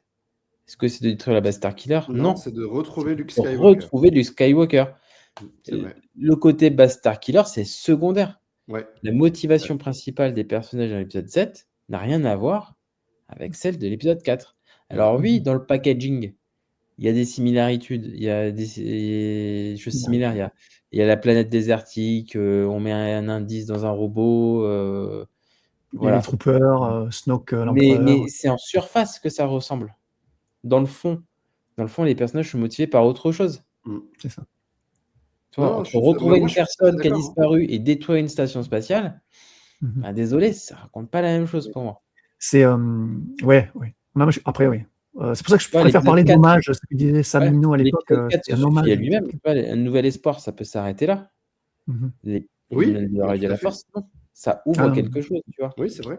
Après, tu disais Loïc, on pose énormément de questions. Quand on est, je veux dire, est-ce qu'on peut vraiment en vouloir à Disney de vouloir reprendre une formule qui fonctionne pour relancer sa saga? Je veux dire, je parle pas de plagiat, hein, je veux dire, on va prendre des éléments qui ont fonctionné une fois, qui ont créé la plus grande saga de l'histoire du cinéma, qui a révolutionné plein de choses. Est-ce qu'on peut vraiment vouloir à Disney de vouloir repartir sur les mêmes bases en réalité? Il voulait la play safe. Encore une fois, la prélogie à l'époque, elle était détestée. Donc, il voulait évidemment pas reproduire les mêmes erreurs. Donc, pour moi, le retour du Jedi est plus un plagiat de Un Nouvel Espoir que La Réveil de la Force ne l'est, quoi, tu vois. Ah, mais c'est marrant, j'ai jamais eu non plus cette impression, ni pour le 6, ni pour le 7, finalement. Oui. Mais comme toi, pareil. C'est une des principales critiques qu'on lit sur Internet, tu vois. Oui, tout à fait. À l'époque, on a dû me dire, mais tiens, avec ces fameuses vidéos de les copier, enfin, tu les mettais à côté, et on a dû me le dire pour vraiment que ça maintenant, évidemment. Mais c'est ça, moi, je ne l'aurais jamais dit, Mais À pareil, part pareil. Moi, cette tranchée, je l'aurais pas vu. Hein. à part la Super Weapon, effectivement. Moi, Les pareil, à la troopers sortie qui du film, reprennent, Ouais, j'ai même pas fait le pas. rapport avec un nouvel espoir, Non, quoi. Pour moi, pas c'était du deux tout. non, choses moi non totalement plus. différentes. Avec Pour des moi, c'est personnages très complètement différent. différents. Un Stormtrooper qui déserte, je trouve ça vachement original. Ah, ça, ouais, ça, on Effectivement, apprend. Voilà. voilà, Ray, évidemment, peut se rapprocher de Luke, mais Finn, c'est un pilote de la Nouvelle République / Résistance. On n'a jamais suivi un pilote comme ça. Généralement, Wedge, c'est un rôle secondaire. Donc, c'était original Mais même, aussi. même Kylo Poe Ren, Dameron, Poe Dameron, pardon. Je sais plus ce que Poe j'ai dit, mais Dameron, c'est Poe c'est un Dameron. pilote de chasseur. On n'a pas de pilote de chasseur qui C'est ça. soit un personnage principal de l'épisode 4. Ouais, Luke ouais. devient un pilote de chasseur, ok, mais c'est pas un pilote de chasseur qui est le personnage principal de tout l'épisode 4. C'est vrai que c'est frustrant quand tu adores ce film dans cette critique-là, alors que je comprendrais plus des critiques en mode ok, la chorégraphie au sabre laser, on peut en discuter, la mort d'Han Solo, la scène de fin, il y a d'autres points qui, moi, me titillent plus que juste c'est un copier-coller. Non, c'est un hommage à l'épisode 4. Un copier-coller. Ouais, non, je suis d'accord. Je suis d'accord. Alors, Après, la je personne a peux convaincu. entendre, hein. Par contre, je peux entendre l'argument. C'est-à-dire les gens qui me disent que c'est un copier-coller, je peux l'entendre et je peux le concevoir. Parce que quand tu regardes des éléments disparates, c'est-à-dire sans te poser la question, comme Seb vient de le faire là, oui, ok, je peux éventuellement croire que c'est une copie structurellement parlant ou sur certains éléments de l'épisode 4. Sauf que Ouais, je suis c'est bien tous des d'accord avec éléments. l'analyse de Seb, hein, c'est qu'on n'est pas du tout sur les mêmes items. Et même s'il y a une trame, une structure qui a fonctionné, donc on reprend, et ben, les éléments qui sont à l'intérieur sont quand même extrêmement différents. Ça, je suis OK. Et puis, c'est la première fois qu'on a un personnage du côté obscur qui tend vers la lumière. Normalement, c'est plus l'inverse qu'on a eu avant. Oui, ah bah ça, c'était déjà le trope du teaser, puisque c'est la première fois qu'on prononçait dans le teaser Oh là là, Light, The Light. le Dark Ah là. Side, ok, ça on connaît, and the Light, donc Ah sous-entendu ouais, le ouais. Light Side. Et si on connaissait à travers les romans et plein de choses, on ne l'avait jamais entendu en tant que élément faisant le pendant positif du côté obscur, justement. Ouais. Et là, tu m'y fais penser, là, en passant à ce teaser-là, le fameux plan du teaser où tu as Kylo qui se balade dans la forêt, qui allume son sabre, qui n'est pas dans le film, malheureusement. C'est dommage, parce que c'est un plan tellement iconique. GG est très très bon pour iconiser ces personnages aussi. Hein. Tous sont ultra bien iconisés, c'est magnifique. Et tellement déçu de ne pas avoir ce plan-là, parce que c'est vraiment un plan qui fout des chills. Là, en voyant le teaser juste avant l'émission, c'était des chills. Et l'arrivée de Kylo dans la forêt, dans le film final, est un peu moins épique, on va dire. Et contrairement à ma fille qui, elle, s'attendait à la mort de Han Solo, parce que je suis très naïf, moi, je suis très con. Elle avait deviné que Han Solo allait y passer sur le pont. Et moi, c'était une surprise totale. Je pensais pas qu'ils pouvaient tuer un personnage comme ça, iconique. Et la scène, à chaque fois qu'on le sort à mat, c'est des larmes aux yeux, quoi. Je trouve ça, la photo, le plan, l'effet de lumière au moment où tu as dans ses yeux, tu sens que Han Solo peut le ramener, et puis bam, tu as les portes qui se ferment, et tu as l'obscurité qui le recouvre, et qui finalement, voilà, qui fait ce qu'il va faire. C'est une scène, mais moi, c'est une des meilleures scènes, tout Star Wars, tout confondu, c'est vraiment la mort d'Han Solo, qui a dû te dévaster, Seb, à l'époque, je sais pas. Tu vois, moi, j'étais dévasté sur le moment, j'étais un peu triste, j'avoue. Voilà. Seb, tu as ressenti quoi? Bah, il connaissait les spoilers. J'avais coupé mon Oui, micro, c'est mais non, vrai. mais je m'y étais préparé depuis l'annonce d'Harrison Ford à la Oui. mort d'Han Solo, donc Ah, c'était pas Ouais, une donc surprise. toi, Mais donc, ouais. moi, Mais tu vois, je voulais que ce soit fait proprement, tu vois. Je voulais pas que ce soit une décapitation à la Django Fett ou qu'il soit ça coupé aurait un été à membre fond. et tout. Je voulais faites ça propre. Et ouais, c'est c'est ce propre, qu'ils là. ont fait quand Comment même. tu le trouves, Oui, là? c'est Ouais, propre. le dialogue est ultra émouvant entre les deux. Ouais, mais justement, en fait, c'est ça que moi je relèverais de cette scène. Moi qui n'aime pas spécialement Han Solo, désolé Seb, chacun son Star Wars. Il a mis, il a passé. Finalement, eh ben, j'ai été pris par l'émotion aussi, hein, parce que le conflit, la paternité, la scène qui est très belle, l'obscurité qui vient, hein, c'est visuellement. Là, pour le coup, c'est pas fait de manière très fine. On a un trait de lumière et le trait de lumière disparaît au fur et à mesure comme une éclipse dans le film. Donc, on Chaud comprend dentelle, quand même assez. c'est super. Ben, on est d'accord, mais ce que je veux dire, c'est qu'on comprend quand même assez bien ce qui se passe. Et puis, voilà. Moi, je pense que j'étais un peu déçu qu'ils disparaissent en fait dans le trou, même si maintenant, avec le recul, ben, je me dis que c'était peut-être la meilleure chose à faire. Mais c'est vrai que je me disais, voilà, J'aurais attendu quelque chose de plus épique, mais finalement, est-ce que Han Solo était quelqu'un de très épique? Pas forcément. Donc, c'est peut-être aussi une disparition à la hauteur du personnage. Et attention, je ne dis pas ça de manière négative. Oui, puis enfin, il y a quoi de plus beau que pour de mourir en essayant de De sauver son sauver enfant. ses enfants? Ouais, bien sûr. Voilà, Bien tu vois. sûr. Donc, Tu veux me refaire pleurer, toi, c'est ça? C'est vrai qu'en y repensant, c'est quand même triste. Enfin, après, ça, c'est après, une fois que tu as la trilogie bien en tête, mais des années ensuite, qu'il n'y a pas eu vraiment de scène de retrouvailles. Enfin, si, il y a Leia, Han dans l'épisode 7, mais par la suite, tu vois, Luke, Han, ça aurait été quand même sympa de l'avoir. Les trois ensemble. l'épisode 9, sachant que dans l'épisode 9, ils sont tous de retour, Lando inclus en plus. Lando aussi. Un petit flashback, on n'aurait pas craché dessus. Ouais, voilà, un petit flashback, voilà, exactement. Un petit flashback, ça aurait été. Après, je pense que là, la scène de Luke et Leia qui se retrouvent, pour moi, éclipse littéralement toutes les autres retrouvailles qu'on aurait pu avoir. Je dis pas, hein, j'aurais été très content de revoir le cast complet dans le Faucon. Et oui, ok. sur les Mais trois ensemble. sincèrement, rien que cette scène où ils sont tous les deux et où ils lui embrassent le front, moi, rien que d'en parler, j'ai les chills, quoi. On déborde, c'est l'épisode 8, mais c'est vraiment une scène de fou aussi. Voilà. Alors, maintenant, quid de 10 ans plus tard? Ça, c'était notre retour à l'époque. Ah merde, non, alors, j'ai on a lié déjà les dit deux. Ouais, tu as dit un petit peu les deux, Seb aussi. Désolé. Ouais, finalement, je le dis aussi. Hein. Donc, on a peut-être pas Ouais, non, besoin mais de dire. pour moi, c'est le symbole d'une époque qu'on ne revivra plus, quoi. Alors, Un peu inespérée, ou enfin, tu vois, qu'il y ait des nouveaux Star Wars, ok, mais qu'en plus qu'il y ait les anciens qui reviennent, c'était un peu inespéré. alors, c'est là où je vais mettre un bémol parce que tu m'aurais dit qu'on aurait déjà pu revivre 2 fois le retour de Star Wars sur le grand écran, qu'on aurait pu vivre une période absolument dantesque de retour d'un épisode numéroté avec cette construction dont on a parlé tout à l'heure qui monte crescendo, j'aurais pas cru. Et aujourd'hui, tu dis, ouais, on le revivra plus. Eh bien, peut-être que la force de Star Wars, ça sera de réussir à nous le faire revivre. Alors, ce sera peut-être différent, forcément. Hein. Je suis bien d'accord. Non, mais tu vois, en fait, pour moi, c'est qu'il faut qu'il y ait, Je sais pas. pour le revivre, il faut qu'il y ait une grosse période où il y a une grosse période sans rien. Donc là, on est 7 ans, si je dis pas de bêtises, hein, 7 ans sans rien. Mais le problème, c'est que le retour de Star Wars, c'est avec Mandalorian et gros goût. Oui, je sais bien. Pour moi, c'est sûr que si ça avait été un épisode 10 avec la suite des aventures de Rey, peut-être qu'on serait déjà sur une c'est ça. Ou alors mieux, sur The Hunt of Ben Solo. oui, bah oui, évidemment.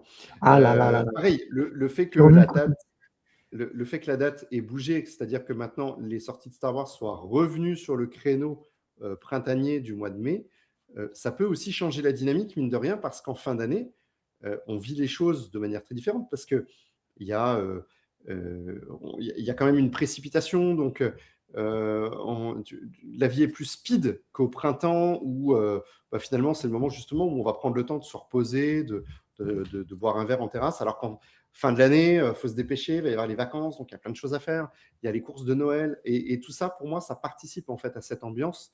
Et le fait de refaire... Alors, je suis très content que Avengers ait pris la place de Star Wars également, parce que je serais très content de découvrir un film Avengers au cinéma au mois de décembre. Ce sera aussi Avatar pour moi aussi. Avatar, j'en ai rien à foutre. Non, je veux dire Avatar qui a pris le spot de Star Wars à Noël. Tu vois. Pour moi, c'est les deux, hein. Même si c'est Avatar qui... Marvel et Avatar. Comme je n'ai pas de lien avec Avatar, je vais le reporter sur Star Wars, sur Marvel, pardon. Mais c'est vrai que le fait de se dire, ça, c'est terminé déjà cette hype de fin d'année. Alors, pour l'instant, parce qu'on n'est pas à l'abri. Je veux dire, si les films se plantent au mois de mai, ne vous inquiétez pas que Lucasfilm va toquer à la porte de Bob Iger et va lui dire, écoute Bob, je pense qu'on va récupérer notre créneau du mois de décembre parce que ça fonctionne quand même un petit peu mieux. Donc, on n'est pas à l'abri de pouvoir revivre un petit peu cette hype. Même si Seb, je suis bien d'accord, le retour... Ah, mais moi, je ne souhaite que le retour en décembre, parce qu'au mois de mai, en plus, le dernier film au mois de mai de Star Wars qui est sorti, c'était Solo. Ouais, et puis, en plus, je reparle du mois de mai, mais à la base, au mois de mai 2026, on aurait dû avoir Avengers et Mandalorian et Grogu qui sortent à 2 semaines d'intervalle. Ouais. Non, mais... Alors, heureusement que ça a bougé. Ils le mettent avec Avatar, donc je ne sais pas si c'est mieux, mais... non, il n'y aura pas Avatar l'année prochaine. Il n'y a pas d'Avatar 4 l'année prochaine? Non. Ok, donc c'est l'année d'après, alors. Donc, heureusement qu'ils ont changé l'idée, parce que ça aurait été débile. Ouais. De Noël, il y a Starfighter qui est sorti, hein, c'est ça? En 2 ans. Starfighter en mai 2027. Ah, c'est en mai aussi. Ah oui, donc c'est retour vraiment des films Ça en bougera peut-être en Ce décembre. qui manque, Ah, on l'a tous noté, mais ce qui était vraiment énorme aussi, c'est voir ce logo et ce texte déroulant. S'ils font des spin-offs ou des one-shots, on n'aura plus ce fameux texte déroulant avec non, ce qu'on ça, dit. pour le coup, je pense que c'est fini parce que C'est fini. C'est dommage, ça aussi. ça appartient à la saga Skywalker, ça. Ouais, c'est ça. Alors, ouais, c'est là où je suis pas d'accord. C'est-à-dire que j'ai toujours cette théorie qui me dit que le film de Rey, à un moment donné, ils vont le renuméroter en épisode 10 et ils nous Ouais, je feront pense, ouais. une trilogie. Ah, j'en suis convaincu. Tiens, Bah, en fait, c'est vrai. Ouais. d'après les projets, en fait, c'est la trilogie de Simon Kinberg qui est en cours de production qui ferait office Oui, de mais 19, j'y crois pas trop. 12. J'y crois pas Sachant trop. que c'est marrant qu'ils font la promotion de films 19-11, enfin 10-11-12, pardon, 11-12. alors que voilà, à l'époque de Force Awakens quand elle est sortie, je crois qu'ils avaient ripped le nombre n'apparaissait plus. C'est Star Wars 2. The Oui, Force Awakens, c'était et Star c'est Wars. plus tard les sorties DVD ou Blu-ray, tout ça, qui ont remis le numéro pour peut-être attirer notre public qui avait peur des chiffres. C'était la politique, on arrête les Non, suites. mais justement, à l'époque, c'était on remet pas de 7 parce que tu comprends, le chiffre va faire peur Ouais. aux gens. C'est C'est bon, ça. les gars, c'est Star Wars. Je pense que tout le monde connaît l'ordre de Star Wars. Tu le prends dans l'ordre que tu veux. Ouais. De toute façon, les chiffres sont pas dans l'ordre. Ouais. C'est intéressant ça. Toute la promo a été faite sans la mention de l'épisode 7 nulle part, quoi. C'était Force Toujours. Awakens. Ouais, c'est que dans le défilant au début que tu vois le chiffre. C'est ça. Oui, Exactement. c'est ça, c'est ça. Moi, je voudrais revenir, tout à l'heure, tu en as parlé un petit peu, Jean, mais tu as parlé de la musique. Musique, évidemment, le retour de John Williams, pour moi, c'était un événement. Hein, moi qui suis tellement fan d'OST en général, mais évidemment de la BO de Star Wars. Premier visionnage du film, très grosse déception, même s'il y a plusieurs temps forts, évidemment le thème de Rey, évidemment le thème de Kylo, qui était quand même facilement reconnaissable, évidemment pas aussi représentatif, marquant que la marche impériale, mais quand même assez correct. L'arrivée de la résistance qui viennent sur Takodana et oui, le thème de la résistance toujours dans l'attaque de la base Starkiller, et puis on finit évidemment avec ce qu'on disait tout à l'heure, donc cette espèce de marche impériale déguisée au moment où Luke se retourne à la fin du film, puisqu'on est sur la même tonalité. Donc ça, c'est les moments marquants. Et finalement, j'ai trouvé la BO assez plate, assez décevante. Et pour autant, à l'écoute, elle prend toute son ampleur. C'est-à-dire qu'effectivement, dans le film, peut-être, je ne sais pas, le mixage sonore n'est pas optimal. Il y a quelque chose qui fait que la musique ne ressort pas aussi fortement qu'elle a pu l'être dans la trilogie originale ou dans la prélogie. Oui, maintenant, vrai, au moment où on écoute les albums. Je dis bien les albums parce qu'il y en a eu 2. Il y a eu le premier album avec le logo sur fond étoilé. Et puis, il y a eu un deuxième album qui, lui, reprenait des éléments de ce premier album, mais qui prenait plein de pistes qu'on n'avait pas sur ce premier album. Et en fait, quand vous combinez les deux, vous avez quasiment l'intégrale du film. Et là, mais c'était dantesque de réécouter cette musique, ces thèmes, ce rythme entraînant, parce qu'on est l'épisode 7, on l'a dit, voilà, c'est ça, Gigi, il sait faire. Hein. De l'action, on enchaîne, on y va, ça ne s'arrête pas. Et ça, je le retrouve dans la musique, mais je ne le retrouve pas dans le film. Enfin, en tout cas, à l'époque, je ne le retrouvais pas dans le film. Maintenant, évidemment, oui. Mais cette écoute, pour moi, elle a été absolument cruciale et elle m'a fait réaimer encore plus la musique de Star Wars. Et c'est là où je ne suis pas d'accord avec toi, Jean, parce que tout à l'heure, tu disais que la musique, tu l'as trouvée très dans la continuité de la trilogie originale, alors que moi, je la trouve extrêmement différente, et de la prélogie, et de la trilogie originale. Elle ne joue pas sur les mêmes tonalités, elle ne joue pas sur les mêmes thématiques. Le thème de Rey, il est incroyable. Il se marie, ça c'est... J'apprends peut-être rien, c'est Williams qui l'a dit lui-même. Comme il ne savait pas qui était Rey, il fallait qu'il se marie avec quasiment la totalité des autres thèmes qu'il avait écrits. Et le mec, il est tellement génial qu'il te sort un thème qui peut marier avec n'importe quoi. C'était juste du délire.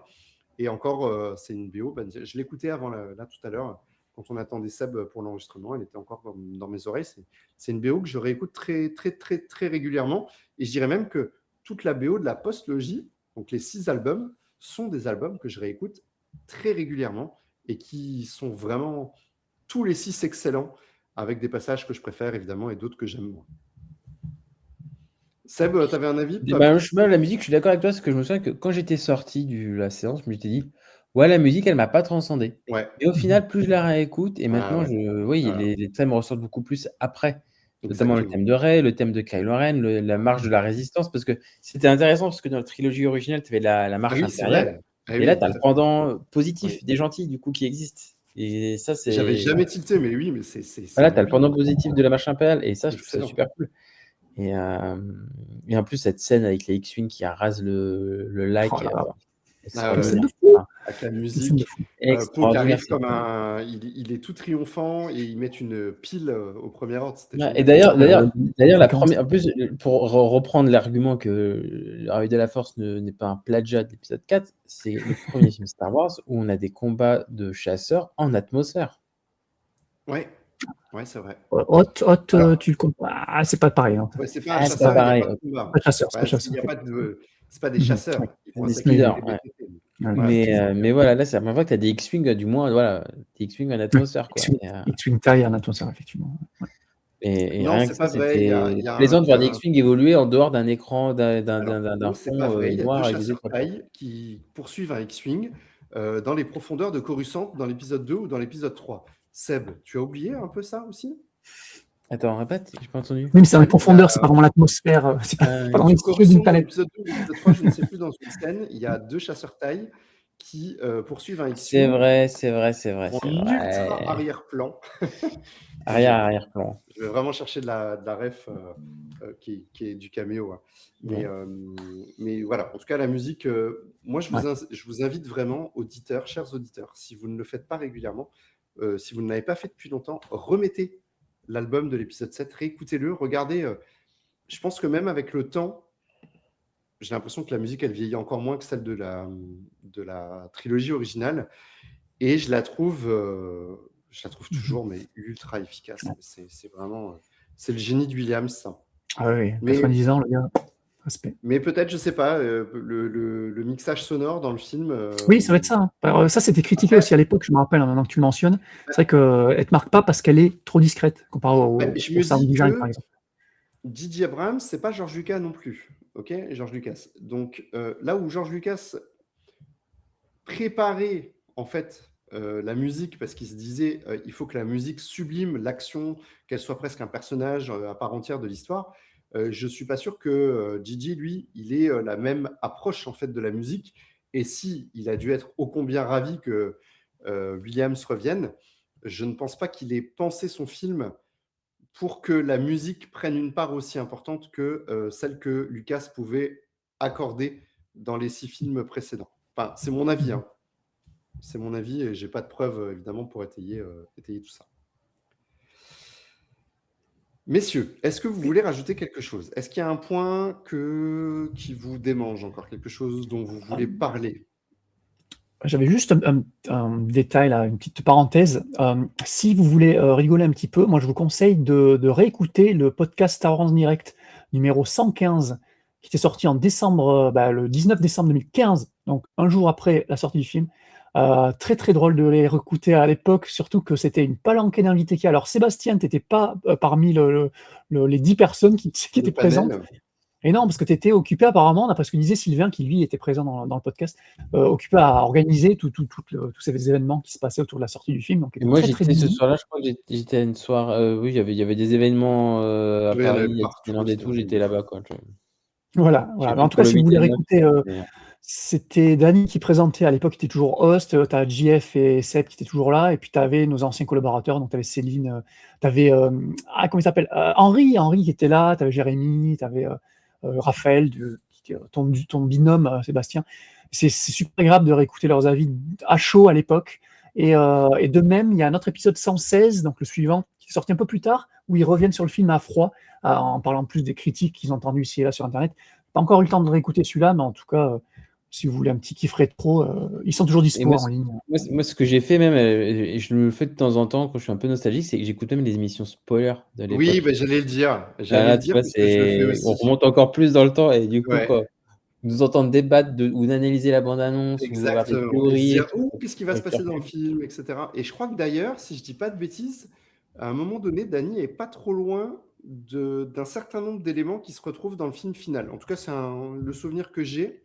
En mode théorie, quoi. Enfin, il lance des théories comme ça ou il avait vraiment des preuves? Non, pas des théories comme ça, des théories qui sont basées soit sur des petits leaks ou ou les bandes annonces, les images qui ont pu sortir, mais pas forcément parce qu'il y a eu, je crois, aussi un leak du scénario, mais c'était pas à ce moment-là, c'était avant. Et ça, on l'a aussi pour l'épisode 8, mais je crois qu'on l'a pas pour l'épisode 9. Ah non, en fait, pour l'épisode 8, justement, ça avait beaucoup moins leaké l'histoire. Et l'épisode 9, je me souviens parce que c'est moi qui l'avais enregistré. Je crois que c'était en été. Je crois que c'était en août. En août, on avait le scénario entier de l'épisode 9. Oui, il y avait le scénario. Il y avait le scénario, mais il n'y avait pas des leaks réguliers comme on a pu avoir et qui permettaient de spéculer. Ouais, je crois que l'épisode 9, tout est tombé d'un coup, quoi, limite. Ouais, l'épisode 9, c'est tout tombé d'un coup. Ça, c'est mon souvenir aussi. L'épisode 7, on a eu plein de pièces de puzzle et au final, on a reconstitué le puzzle à la fin. Et l'épisode 8, ils ont bien plus gardé le secret sur le 8, quoi. Alors, c'est là, Jean, tiens, par exemple, par rapport à ce que tu disais tout à l'heure, je me suis spoilé complètement comme Seb pour l'épisode 7. Je ne pouvais pas attendre, j'avais vraiment envie de savoir. Et alors, j'ai cette chance que je peux lire des choses et puis les oublier quasiment instantanément. Donc, ça me permet quand même d'avoir des surprises pendant le film. L'épisode 8, je m'étais dit ah non, là, j'ai pas envie de me spoiler, donc je m'étais réservé, hormis les bandes annonces. Et finalement, le film m'a complètement perdu. Donc, j'aurais peut-être mieux fait de me préparer en regardant les leaks. Et puis, pour l'épisode 9, j'en avais plus rien à foutre. Donc, j'avais effectivement lu tout le scénar et tout ça. Ah oui, merci. Ouais. Et Rogue One, j'ai pas de souvenir. Mais en tout cas, c'est vrai qu'on était sur une époque où on pouvait spéculer. Moi, ça me manque un petit peu quand même. La fameuse Rey Skywalker, Rey Kenobi, Rey Kenobi, Louis Snoke.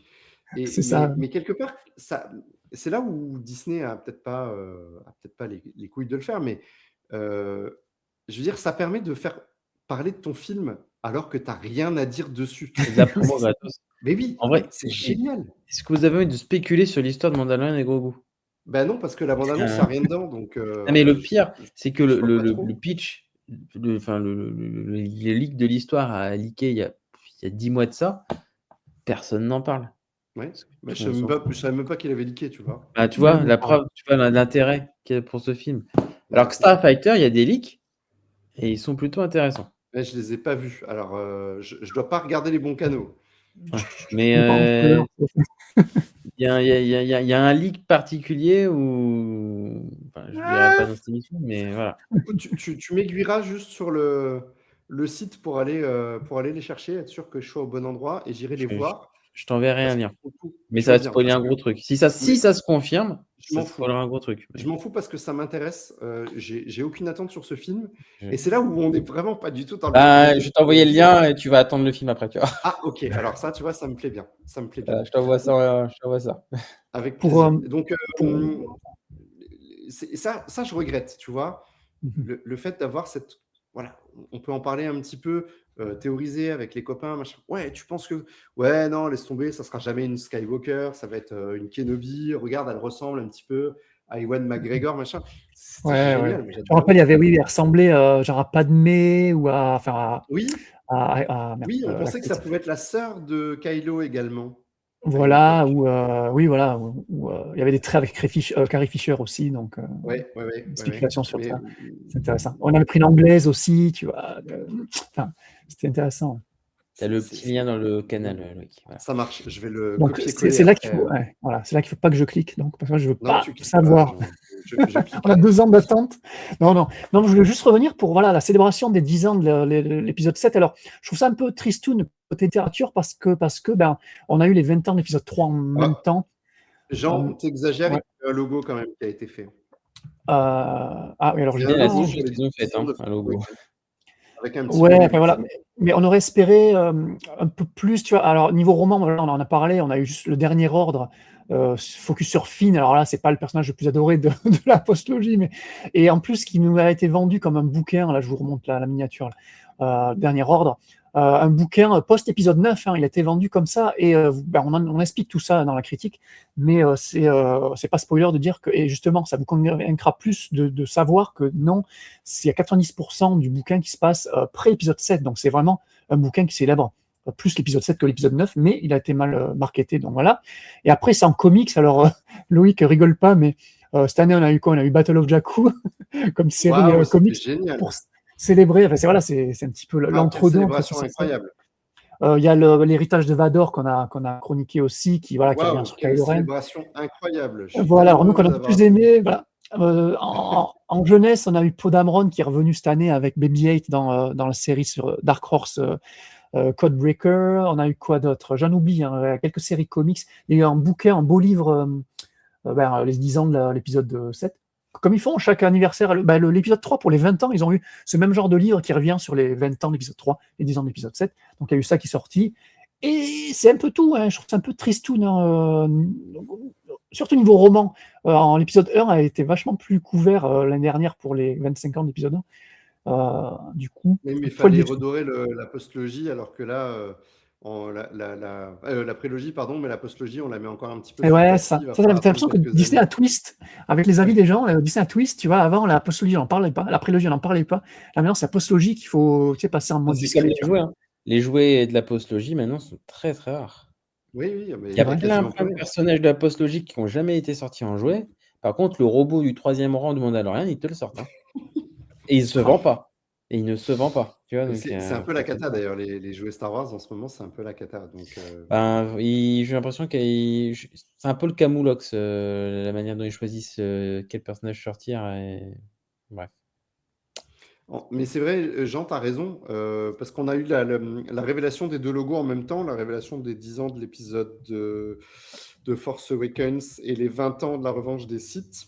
Et c'est des logos qui se ressemblent, qui sont similaires. J'aime bien, du coup, l'idée d'avoir Oui. le même logo. Peut-être pour les autres films, on aura aussi le même logo. Mhm. Et c'est sûr qu'on a quand même beaucoup mieux mangé avec les 20 ans de la revanche des Sith qu'avec les 10 ans du réveil de la C'est ça. Il n'y a même pas eu de ressortie cinéma. Ouais. Tu vois, moi, je m'attendais à C'est une vrai. ressortie cinéma. C'est vrai. Parce qu'il y a eu des ressorties ici en Amérique du Nord en 2020 et 2021. Alors pourquoi? Je ne sais pas, les 5 ans. Mais c'est tout, quoi. Depuis, plus de Mais ressorties. c'est vrai qu'on aurait pu imaginer un event, tu vois, où on ressort, pourquoi pas, ou même un marathon hein, du 7-8-9 Ouais. qui avait démarré avec le 7, histoire de gonfler un peu les chiffres pour que le 3e plus gros film carton de l'histoire du cinéma reprenne peut-être la Attends. place Alors, numéro 1. Worldwide, là tu parles que. Alors c'est déjà le premier, on n'a pas parlé du box-office, mais il faut savoir qu'à l'époque, donc Star Wars, l'épisode 7 est encore à l'heure actuelle au box-office Aux domestique. États-Unis, c'est toujours le plus gros. États-unis, Canada, Oui, il faut je parle toujours en inclure le Canada. Le domestique inclut le Canada aussi, donc on fait partie du truc, je le dis juste comme ça pour info. Mais il est toujours numéro 1. Numéro 1 du box-office domestique et il est 5e du worldwide. Il est 5e mondial. Il est déçu. Ouais, avec 2 il doit y milliards. avoir Endgame avant, alors peut-être. C'est ça, il y a les 2 avatars et 2 Avatar, Avengers. Titanic, Endgame. Voilà. Le 4e. Ah si, c'est le film chinois là, non? Il y a les 3. Ah oui, t'as raison. C'est Neza. Neza est devant. T'as raison. Neza 2 est devant. Et du coup, il a pris la 5e place. Mais après, normalement, c'est ça. il est est 4e. En fait. Voilà. Oui, si tu comptes pas le film chinois. Voilà. C'est quand même. Mine de rien, c'est vrai que si il l'avait ressorti, peut-être que ça aurait permis qu'il reprenne au moins sa 4e place, même s'il garde toujours sa première place du box-office du marché nord-américain. Ouais. Avec pas loin de 1 milliard, rien qu'ici, quoi. C'est 900 millions et les poussières, quoi. De malade. Mais de toute façon, c'est des chiffres incroyables à l'époque. De toute façon, il y avait eu, quand il était passé devant Titanic, Cameron avait adressé, je crois, une carte de félicitations. Oui, il fait toujours ça, Cameron. À celle que Lucas avait envoyée à l'époque à Cameron quand Titanic avait pris la première place. Et ils ont fait pareil pour Avatar. Pour Avatar, c'était pareil. Voilà, c'est ça. Donc ça, j'aime bien parce que finalement, c'est une compétition un peu saine. Après, c'est des mecs qui se connaissent. Hein, donc, je veux dire, pour eux, la compète, c'est pas de la compète, en fait. Eux, c'est pas ça forcément qui les intéresse, je pense. Ce qui les intéresse, c'est faire le meilleur film, le film peut-être le plus rentable, celui qui est le plus apprécié des critiques, pourquoi pas le plus oscarisable, mais pas forcément la compète entre chacun. En tout cas, c'est vrai que je me souviens que c'était un grand moment quand même à l'époque. Et tu mentionnais les Oscars. Est-ce qu'il a remporté des Oscars techniques? Parce qu'on sait que Star Wars, souvent. Il a été. Je crois qu'il par là. Il était meilleur special effects, sûrement. Special effects, peut-être la musique, je sais pas. Mais les acteurs ont été. Adam Driver a été nominé pour d'autres films, mais post-Star Wars, quoi. C'est quand même fou. Le tremplin qu'il a eu, C'est hallucinant. Ouais, mais forcément, Est-ce comme que, est-ce tu que mets sans Star Oscar, Wars, il sort il Oscar aurait eu la Isaac. carrière Comment, Jean? Non, je me demande si sans le tremplin Star Wars, Adam Driver aurait continué à faire des petites films indépendants et des comédies romantiques. Oui, bah oui. Est-ce qu'il aurait eu ce boom qu'il a eu grâce à Star Wars, quoi. Je trouve ça hallucinant. Et finalement, il Et s'est quand même fait pas mal descendre. Et pour autant, bah, il a bien ça l'a rebondi, pas empêché contrairement à de revenir. Ray Ouais, ou Il contrairement reste Boyega. à un Mark petit peu dans la Hamill, saga, on contrairement l'a à vu Hayden récemment Christensen. encore. Étonnamment, personne n'a vu venir son projet. Qui n'a hélas pas vu le jour. Mais, Ah là là là là là là, mais qu'est-ce que c'est triste de pas et moi voir j'étais ça. en colère, vraiment, j'ai rarement Ah, été mais en colère. oui, il était OK, il serait revenu. Ah oui, Et la lutte n'est pas terminée. Peut-être qu'on Ouais. verra ça un jour, d'une manière ou d'une autre. Ah, Sincèrement, faire revenir un personnage de premier plan. Tu me parles de Dark Maul, d'Asajj Ventress, ok, sincèrement, ok, ils les ont ressuscités, mais c'est pas non plus la même aura et le même plan qu'un personnage comme Kylo Ren. Je resterais un peu circonspect s'il s'agissait de faire revenir Kylo Ren d'entre les morts, tu vois. En fait, le problème, c'est de l'avoir tué dans le 9. Oui, bah, c'est ça. tellement C'est dommage. ça Là, que je je pense qu'il pense. méritait pas de mourir, en fait. Et puis la façon dont Si. il a été fait. Il partait en exil, il n'avait pas besoin de mourir. Clairement, Non, oui. Si, quand même, en tant que grand méchant, il méritait de mourir quand même, quelque part. Mais c'est Ouais, pas. je trouve pas. Il est revenu, c'est plus en méchant. Bref, on va pas revenir sur l'épisode 9. Moi, je voulais juste mentionner aussi, quand on parlait beaucoup littérature, Attends, bouddhisme. Jean, je te coupe. Excuse-moi, je te coupe. Il y a eu des nominations pour les Oscars pour le réveil de la force, si je dis pas de bêtises, si je lis bien l'article, mais il n'y a rien qui a été gagné. Ok. Et donc, c'était nominé dans quelle catégorie? Genre en mode effets spéciaux, design sonore? Ouais, musique, je pense. Ouais, il y avait musique, quoi. Costume, peut-être. Mais rien de foufou. C'est vrai que les costumes, on n'en a pas parlé, mais les costumes, oh là là là là, costumes, make-up. Moi, il faut savoir que j'ai tenté de faire la coupe de cheveux de Rey avec ma petite à l'époque quand le film est sorti. J'avais les cheveux longs à l'époque, donc je me tentais ce coupe de cheveux. Je sais que Odd, elle avait posté des photos à l'époque où aussi elle s'était fait la coupe de cheveux de Rey, que je trouve iconique. Le costume de Rey sur Jakku, le costume de Kylo Ren avec toutes ces couches de noir, de cuir. Je sais qu'on en avait entendu parler sur des podcasts Star Wars spécialisés cosplay. C'est ultra spécifique, enfin des espèces de matières pour vraiment répliquer le costume de Kylo. C'est très compliqué, c'est très complexe. Contrairement à certains comme celui de l'Empereur, tu peux retrouver exactement le tissu de Kylo. D'accord. Mais je trouve son costume excellent, son masque iconique, tu vois. On a les Stormtroopers, on a Vador qui sera number one forever. Mais son casque à Kylo Ren, je trouve qu'ils ont fait un design de malade. Tellement triste, j'adore le 8, mais tellement triste de voir ce qu'il en a fait dans l'épisode 8, donc je suis content de le revenir dans l'épisode 9. C'est un casque maintenant iconique, je trouve. Peau fine, ils ont des designs très sympathiques aussi, mais pas moins marquants. Les nouveaux casques de Stormtroopers, les nouvelles armures de Stormtroopers sont très sympas. Ouais, vous avez pas, ça vous a pas dérangé, ça? La différence n'était pas assez notable avec les Stormtroopers d'origine, non? Ça vous a pas... Justement, non, et c'est comme les pilotes de X-Wing, tu vois, Poe Dameron, tu vois vraiment que c'est une évolution. Voilà, c'est tout en évolution, même les X-Wing, enfin tout est... C'est vrai, ça aussi, on n'en a pas parlé, mais les X-Wing ont évolué, enfin tout a évolué, voilà. Donc tu sens vraiment le temps qui a passé, et ça c'était bien, quoi. Vous avez trouvé, justement, je pensais, l'inverse de vous, j'ai pas trouvé une évolution technologique en 30 ans tellement énorme, alors que en 20 ans, entre prélogie et trilogie... Moi, c'est en ça que je trouve que c'est la prélogie, la postlogie est en mieux réussi que la prélogie à ce niveau-là, c'est que l'évolution technologique 30 ans plus tard de la postlogie par rapport à la trilogie originale, elle est logique. Tandis que la technologie, elle paraît tellement plus élaborée que dans la trilogie originale, et c'est pas logique. Et George Lucas, il n'a pas pris ça en compte. Ouais. Moi, j'ai un autre avis là-dessus. C'est juste qu'on ne voit pas du tout la galaxie de la même façon. La prélogie, tu vois des environnements que tu n'as jamais vus et qui sont bien plus développés, bien plus élaborés que le sont même ceux de la postlogie. Postlogie, tu es sur des petites planètes où il n'y a pas grand-chose. On n'est pas sur des échelles galactiques. Tu vois, on aurait vu peut-être Ocean Prime. J'ai vu cette semaine, il y a eu des concept art, je crois que c'était même hier, pour Ocean Prime.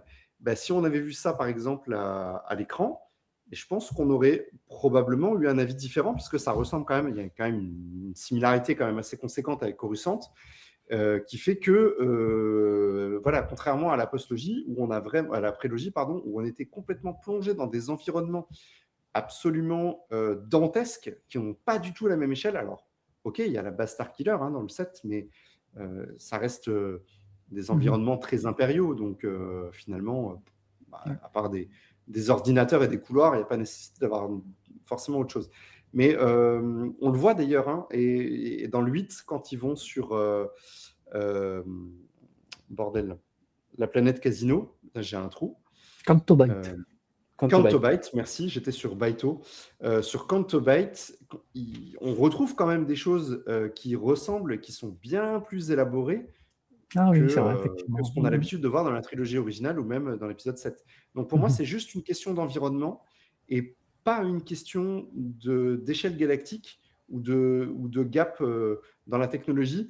Et si dans la trilogie originale, on avait des environnements qui étaient beaucoup plus riches, on n'aurait pas du tout la même impression et pas du tout le même avis sur cet aspect usé qui existe malgré tout déjà de bien avant. On le voit dans Acolyte, l'aspect usé, vieux, pourri, il existe déjà.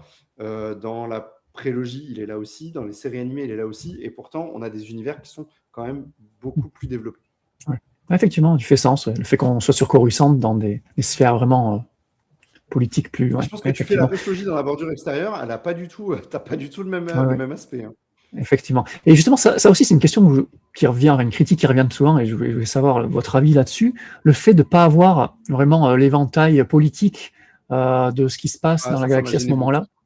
Voilà, Ocean Prime, c'est-à-dire que on peut se contenter d'à peu près la même chose que dans l'épisode 4 pour le coup, donc on peut s'en faire une grosse inspiration, et une Leia qui, en 2 phrases de dialogue, repositionne tout le contexte géopolitique de cette époque et pourquoi pas même de ce qui s'est passé avant. Pour moi, ça, c'est vraiment un acte manqué. Et là-dessus, Gigi pourrait s'excuser autant que pour la collade de Chewbacca. Pour le savoir, pour l'avoir, il fallait aller prendre le guide visuel de l'épisode 7 ou lire la novélisation qui apportait quelques bribes d'informations supplémentaires, en tout cas dans les premiers chapitres.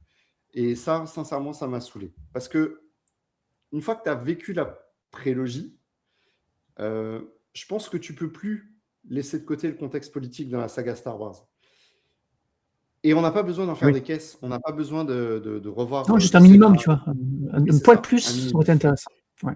Et après, je l'ai accepté, je l'ai bien vécu. J'ai la littérature qui m'a donné ce que j'avais besoin.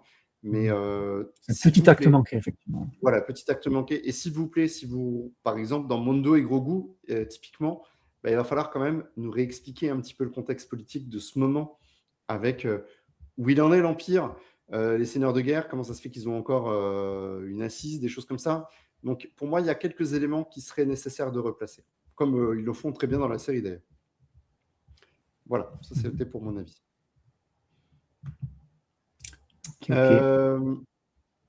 Est-ce que vous voulez ajouter quelque chose? On est bientôt à 1h45 d'émission. Juste mentionner, allez, vite fait pour la blague, mais niveau jeux vidéo, on n'a pas été gâtés aussi dans cette période-là. Il y a pas eu de jeu Lego, c'est tout. Mais voilà, il y a eu quand même, je ne sais plus ce que je l'ai foutu, j'avais mis par là, ici, le jeu Lego Star Wars, qui est le seul épisode 7, à avoir eu son jeu Lego complet dédié. Et voilà, que tu vois sur Wii U, que j'avais acheté à l'époque sur PS3, que j'avais fait sur PS3, et que j'avais revendu parce que je pensais qu'avec la Skywalker Saga qui sortait après, il allait reprendre le même épisode et l'inclure dans le jeu. Mais on a découvert après que c'était une refonte totale de l'univers avec des épisodes vraiment différents. Donc je l'ai racheté sur Wii U à 10 balles et tout, donc c'était cool, quoi. Mais c'est vraiment le seul épisode à avoir eu son jeu Lego et le seul vraiment jeu vidéo post-logique connu, quoi. C'est un peu dommage, ça aussi. Seb, tu veux rajouter quelque chose? Je pense qu'on a fait le tour, voilà, mais moi ça restera, voilà, je vais le redire, une de mes plus belles périodes de fan de Star Wars. Je ne demande qu'une chose, c'est de revivre ça un jour et avec mes enfants, du coup. Oui, avec les enfants. Voilà, si un jour ils décident de sortir The Hunt of Ben Solo, pourquoi pas. Génial. On verra bien. Moi, je vais garder aussi de cette époque, tu as parlé des costumes, mais c'est le côté 501 avec des dizaines de personnes qui voulaient rejoindre la 501e avec tout un tas de nouveaux costumes quand même assez iconiques, que ce soit les Stormtroopers, les Snowtroopers. Vous parliez tout à l'heure, vous disiez que les Stormtroopers, il n'y avait pas trop de différence, mais prenez les Snowtroopers et vous verrez quand même que c'est assez différent. Donc moi, c'est ça qui va me rattacher aussi en tant que souvenir de cette hype et de découvrir les Stormtroopers en live, etc. La célébration, voilà, ça reste aussi des grands moments. Bien, eh bien, en tout cas, j'espère que vous avez passé un aussi bon moment que nous l'avons passé, mes camarades et moi. On vous remercie d'avoir été à l'écoute de Star Wars en direct. Cette fois-ci, pas de critique, donc on ne va pas vous laisser sur des critiques positives ou négatives. Vous avez votre avis, chacun son Star Wars. Pour moi, c'est toujours un bonheur de voir l'épisode 7. Et peut-être qu'on fera cette émission l'année prochaine pour Rogue One, et puis ensuite pour l'épisode 8, et puis ensuite pour l'épisode 9, et on verra si on a des avis différents. Ça pourrait être intéressant. Et en tout cas, merci d'avoir été à l'écoute de Star Wars en direct depuis bientôt 25 ans, la voix du fandom Star Wars, et que la force soit avec vous.